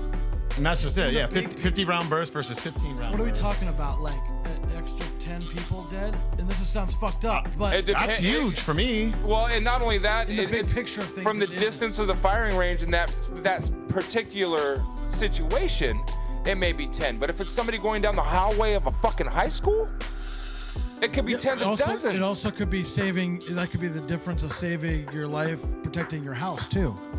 Yeah, I don't know. I would have to see like the difference between like how many shots total are fired during situations, because 15 seems reasonable to me. Like even if you have half a dozen people, they're each getting seconds and maybe an extra, So it's like, and not that you're gonna hit every shot or that is the end all be all, but I think there should be some level of compromise there, because people don't want the Vegas shooting, but people also want to be able to defend their property, their families, and so we need to have something. Okay, so if you're gonna go commit that crime, if you're gonna go shoot up Vegas, right? Mm-hmm. You're gonna go do that. Are you going? Well, I need to legally only get this kind of clip. No, you're fucking shooting up. No, but if you're an 18-year-old that's pissed off because your girlfriend cheated on you and you want to go shoot up the high school, I would much rather that 18-year-old only have access to a 15-round clip than a 30-round clip. And excuse me if I'm mistaken, but I believe that the Vegas shooter, everything was purchased legally. All of it was legal, to the best of my knowledge. That's fine, but that doesn't mean that they're going to abide by that law. No, I agree with that. I mean, that's the whole thing with criminals. They don't abide by laws. That's They're the whole point. But over the last hard to procure. Over the last 2 decades, who's committed the majority of the mass shootings in this country? Honkies. White folks. Looking at y'all. What age? The majority. Between the ages of like 30 to 50, I think, right? 30. I think it's 30 to 42 or something like that. We're gonna have to try on average. I'm not sure. Don't quote me, but it's something like that. I thought it was almost as late as 50. It could be too. Yeah, it could be. It's like the majority of them. So do you think it'll get to a point to where it's like, okay, you want to buy these many rounds of firearms or whatever, or bullets? Now you have to test like their mental capacity, like. I'd be happy with that anyway, just for anybody to get a gun, test their mental capacity, make sure they can shoot it down. Is that a compromise? Can we be like, well, here's 15-round clips, but if you want any more, we're going to have to give you a mental stability test? I am an advocate for that. I've been saying that since the beginning. People have different competency levels for anything, so why wouldn't you have that same thing? Like we have it for licenses. You can get extended licenses or, CDL driver's license. Why wouldn't we do that with the shooting program? You can get your base level thing where you can shoot and protect your house, but you're not obviously very qualified. And then we can have like a military grade, and then we can have like a, federal grade. Like we can have different tiers, so you can have different styles of guns, different types of ammunition. Well, I think we got to do something, because when you look at one of the biggest shootings, certainly in California history, is that the South Hollywood shootings back in the day. Just getting a fully automatic bow. They fucking I don't know what did they rob a bank? It was 4 guys that were in. Yeah. You can only have 5 in the chamber on your crossbow. Showed the one dude that was shot in the leg, but he was by a car shooting up at the helicopter and shit, and like that. Those guys, which I don't know. I can't remember the history of those guys or whatever. Obviously, they had knowledge of. I feel like they were like all ex-military, or at least a couple something of like them that. were. Yeah, but where that's the point that I think the whole law is trying to avoid, as far as the types of firearms and at how many clips or whatever are you able to have. I think we should just do some mental evaluation on those on the people that want more than. I think I need a rail gun. You know. For rail guns are dope. I want a saw. But I mean, I understand both sides of the argument, because when you have one, what was he, 60 or something, the Vegas shooter? He was an older man, but one dude who's able to kill and wound that many people within a 3 to 5 minute time period. Right. That's an issue for most of Americans, including myself. And that dude brought fucking guns. Yeah, but that's what I'm saying. Ready. Like, so this old man could do all that in and of himself, but you know, at the same time, I want people to be able to protect themselves as well. So like, there needs to be some like medium ground, some compromise. You guys see Ted? So instances like mass shootings, instances anything of that kind of nature, I don't think you can stop it. From like, I don't think there's any law that you could pass that could legitimately stop mass terrorist attacks in general. There isn't. But I think that if you look at areas that have gun laws and rights where everyone's able to own a gun versus no guns at all, there's less violence in areas that have more guns. Yeah. No. You know what I mean? And a good point. One of the people I would love to speak with face to face is Ted Nugent. Look up. I don't want to be in the same room with that fuck. Bro, no, listen to me just real quick. I know you might not like him, but there is an interview that he does where he shuts down. What's the dude's name? He's British. Morgan. And is that it? On gun control, bro. It's a great interview. And Ted Nugent just breaks it down and is like, "Yo, Piers Morgan gets owned by a lot of people. He gets owned by Alex Jones true. too. Yeah, Alex Jones got taken off of YouTube, didn't he? Oh, he got taken off of everything. He got banned. InfoWars is on Twitch though. What's up? InfoWars is on Twitch. Oh, Twitch let him. Alex Jones isn't. It's the Alex Jones show, but somebody else is the host. Everybody else. But see, I think it's a touchy area, man, because you have to take in consideration history of the person's stability, ex-military. Are you suffering from, you just residual did, bro. shit? It's like you're fired up about ammunition. That was pretty Alex Jones-ish. There has to be some kind of filing system or something. Yeah, I truly believe if someone came in out of the blue and was like, yo, I need 500 rounds of whatever, it's like,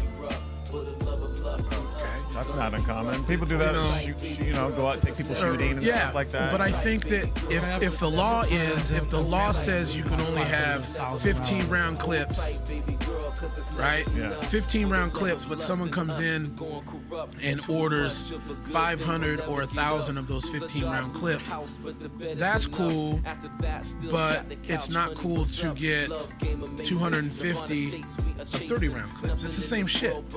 Of mass shootings with known capacity data, 60, those that involve the use of HCMs resulted in twice as many fatalities, with 14 times as many injuries per incident on average compared to those without. Well, you're shooting more bullets. High capacity magazine. You're shooting more bullets, so the higher percentage of hitting more shit. But just because that's a statistic, that varies on the person. That's why the individual person needs to be tested.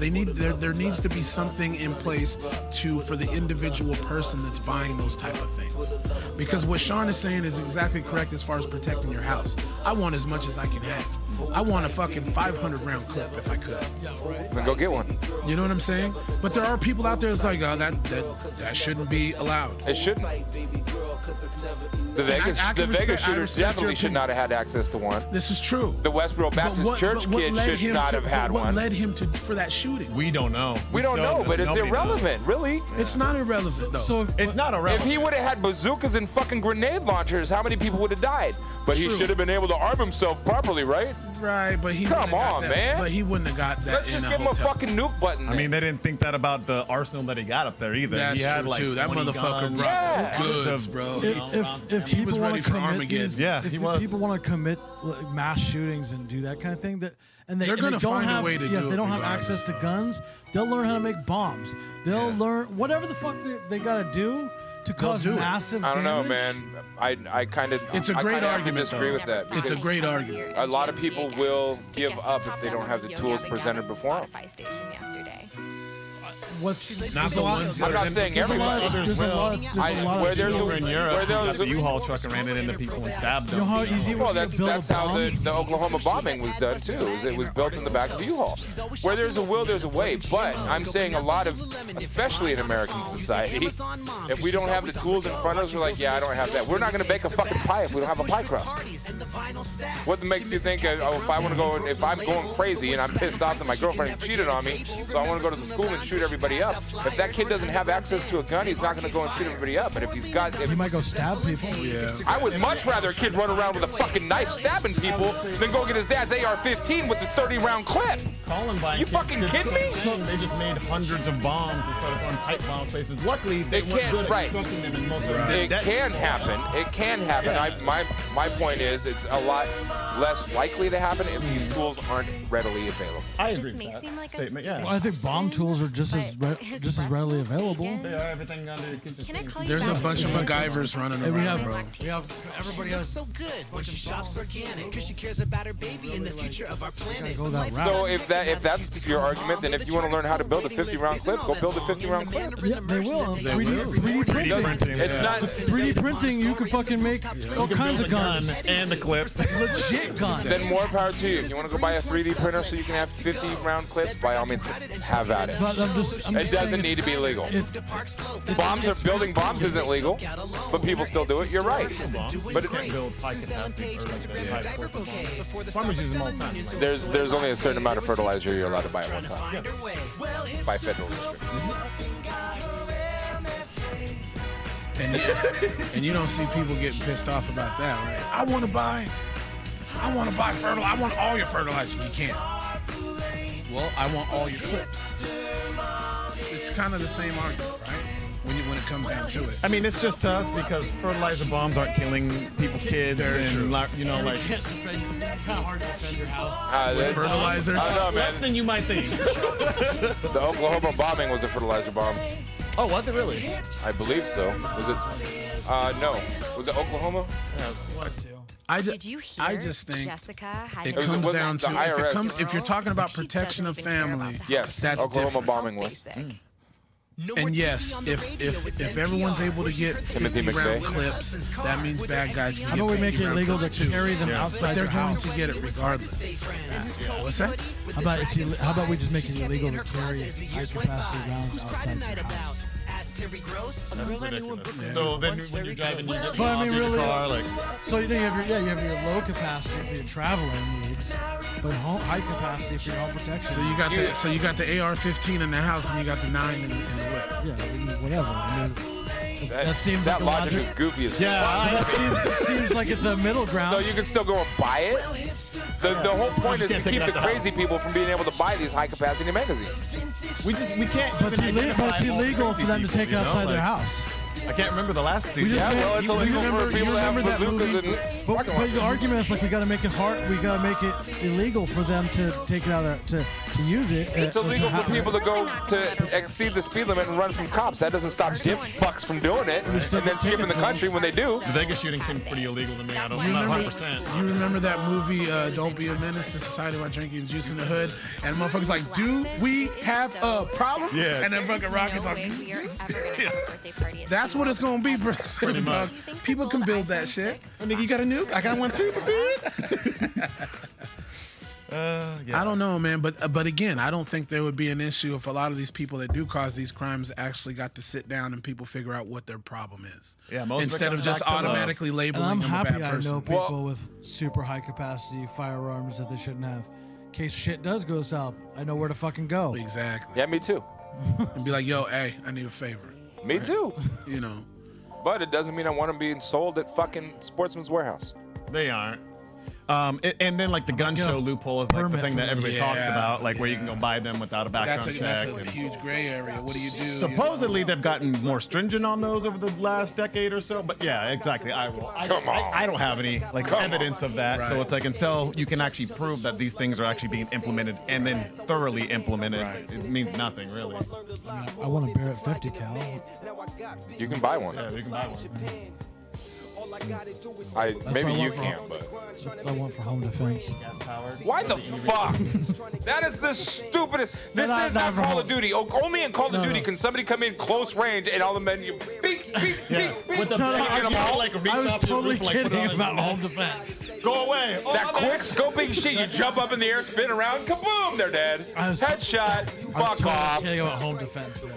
That's more of like shit hits the fan and I gotta go live out in the fucking woods. Absolutely. Are you ready if for we're out in the Jehovah's woods, return? Click. Are you? Home defense would be other types of weapons like shotguns and if shit. we're out in the woods and we have to hold our ground somewhere, I want a sniper rifle. I do. That's the purpose of it. But you just said I want a Barrett 50 cal for home defense. I would love to see that happen. I guess if you lived out like you had a large piece of property, it would make sense for home defense. Like my brother, it would make sense. If you know they're coming, system? but if you got a large piece of property and somebody's coming to invade you, you're not going to know about it until they're at your fucking window.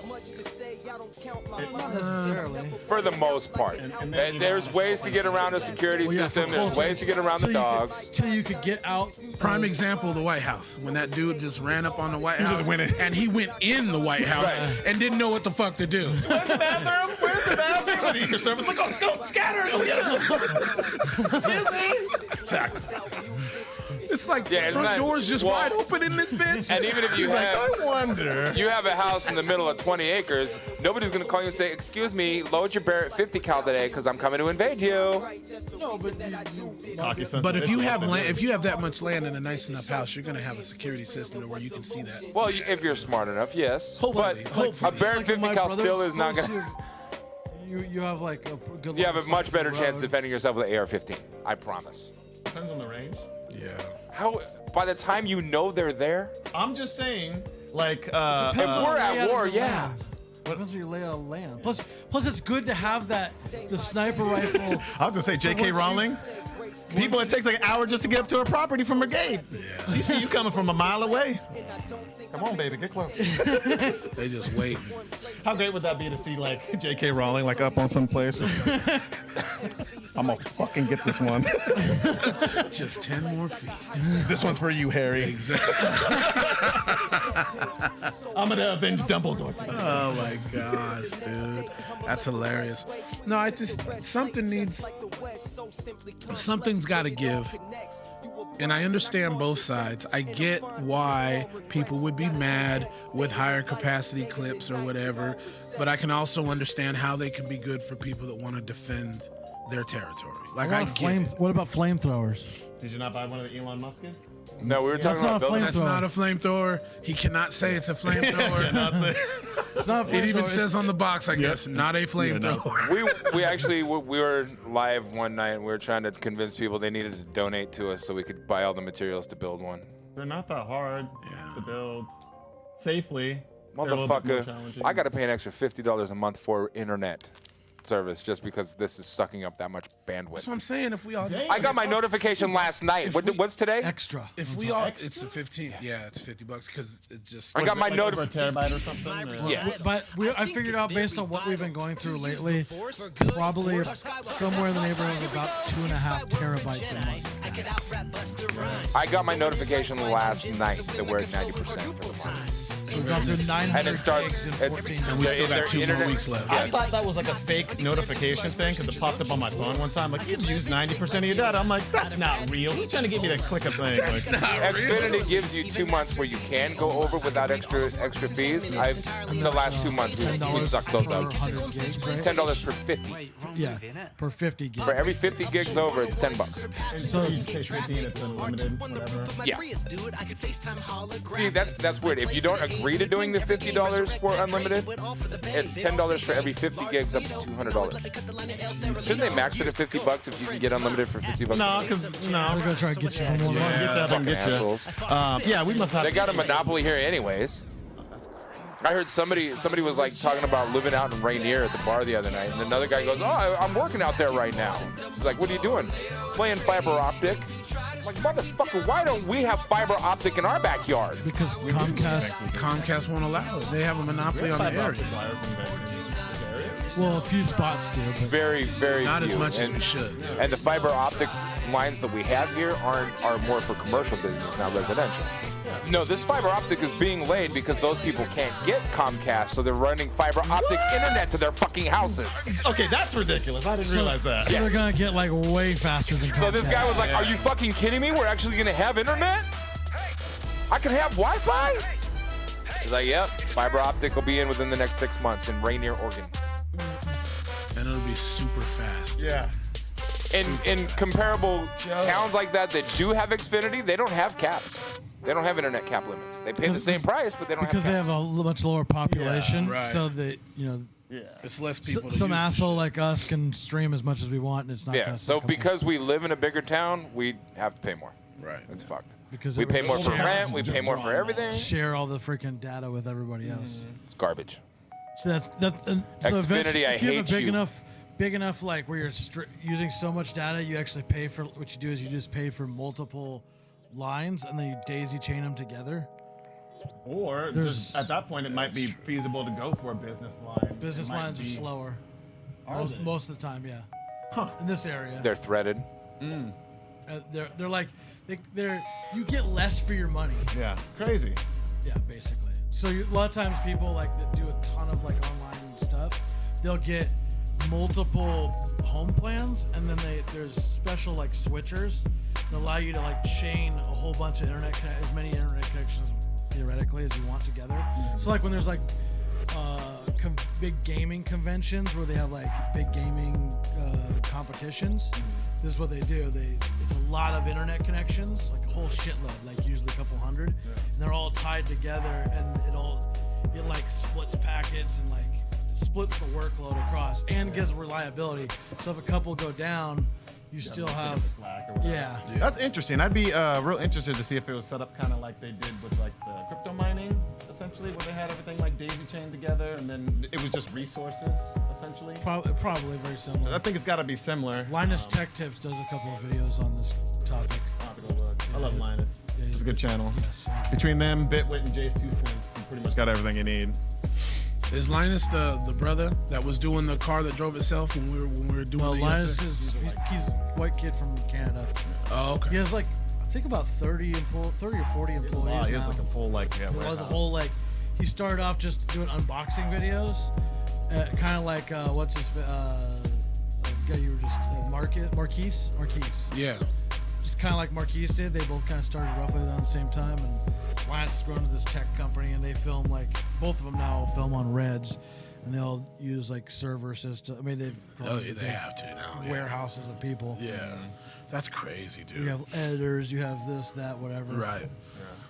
Yeah, man. It's just it's consistency and a couple breaks here and there. Getting the attention of the right people, I guess. Yeah. Speaking of, who wants to edit today's? Yeah, we've been going for 3 hours and 20 minutes. Yesterday was what, 3 hours and 10 minutes or some shit? I have to go get my daughter, take her to work here soon. So I can't do it. I can't either because I've been sitting at it since 7 a.m. Fuck you, and fuck you. I'll take it. I'm not perfect yet, but you just let me know if you like it. And I'm sure it's good. You don't have to add text or anything. It just needs to get uploaded by tomorrow morning. Yeah, it just needs to be chopped up into segments and thumbnails. I mean, if you already dove into choppy. And I'm willing to bet that you can do a better job than the last person that said they're going to take some video and chop it up and edit it and upload it. But also? No. You know, he kind of looks like you, though. I get it, I live it, trying Your to head fade is in just my cleaner. How dare you? Oh, okay, the same peanut butter. I identify same as peanut a butter white tone, man, okay? Same peanut butter tone, okay? Fuck, add some jelly and shut the fuck up. Thanks for watching FunkShop TV. We do this every Monday through Friday at 10 a.m. Sometimes Saturdays. We never know when. Sometimes Sundays. I'm going to do some lurk for lurk and follow for follow this Saturday. If anybody wants to come join me, we're just going to talk about random stuff. Lurk for lurk. Try to get some lurkers and followers to come in and support the community. Who the fuck are we going to raid? We got to raid somebody. Bum, bum, bum, bum, bum. Somebody with a cactus, bro. I don't even know how to raid yet still, too. Shit. I'll show you. I don't even know where's that. There isn't a raid button. He's fucking with you. I'm like, damn, it's that simple. You hit the raid button, dummy.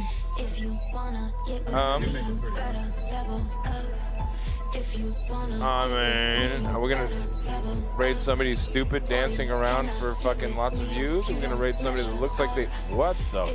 Oh. Somebody using a face mask that's like distorting their face a lot, I hope. I think. That's a real face. That's look like that, bro. Look like Wolfman. Right? You can be in the therapist. He said, you couldn't believe I look like that? She looked like Wolfman, bro. Man. Oh, there's a bunch of naked people on this one. Twitch is gonna bust you. We're not raiding that one because we'll get in trouble too. But yep. Stay on our channel. Fuck this. You're not gonna go watch that. Stay on our channel. Fuck that. What are we gonna raid? Somebody just talk. Is Miss Lady still crocheting and knitting, or who was that lady? Oh, the knitter? Grandma. She who knits. Let's see if she's, She who knits. No, I don't see her on lives today. on Mount Crochet. I don't see her on today. The old lady who crochets or whatever, knits. She came and visited our channel last week when Matt Lowe was on, and she may never come back. Poor thing. I know. I'm being sarcastic. She who knits. She's probably not as extreme as my mother. My mom's like, yeah, when Matt's on, I'm not watching. I feel bad now that I said some pretty graphic things with this mom on. No, you're good. That's why I came on and apologized yesterday. Not because of Matt, but just because I was watching our thing from yesterday, and I was like, damn, I was cussing a lot. But I was passionate about what the fuck we was talking about. Oh, here's a guy that's Christian Q&A, gluttony versus temperance. Gluttony versus temperance. Josh was like, yeah, let's go get that guy. That's trouble. Here's a guy that's sitting meditation, and he looks like he's missing a tooth or two. That's probably from the method. Method? From method? method, Method and method? Fuck. I like this is boring. Well, I'll go home and start streaming if you want me to, so you can raid me. Nature walk in the snow. What do you stream?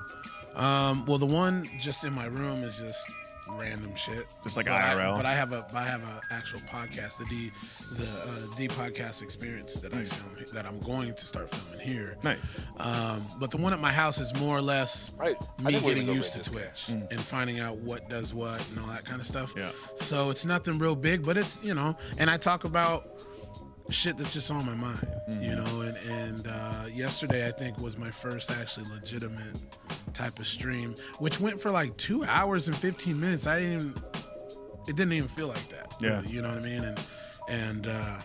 But yeah, so that one is just what is it? The D Johnson. Yeah, the D Johnson is that one.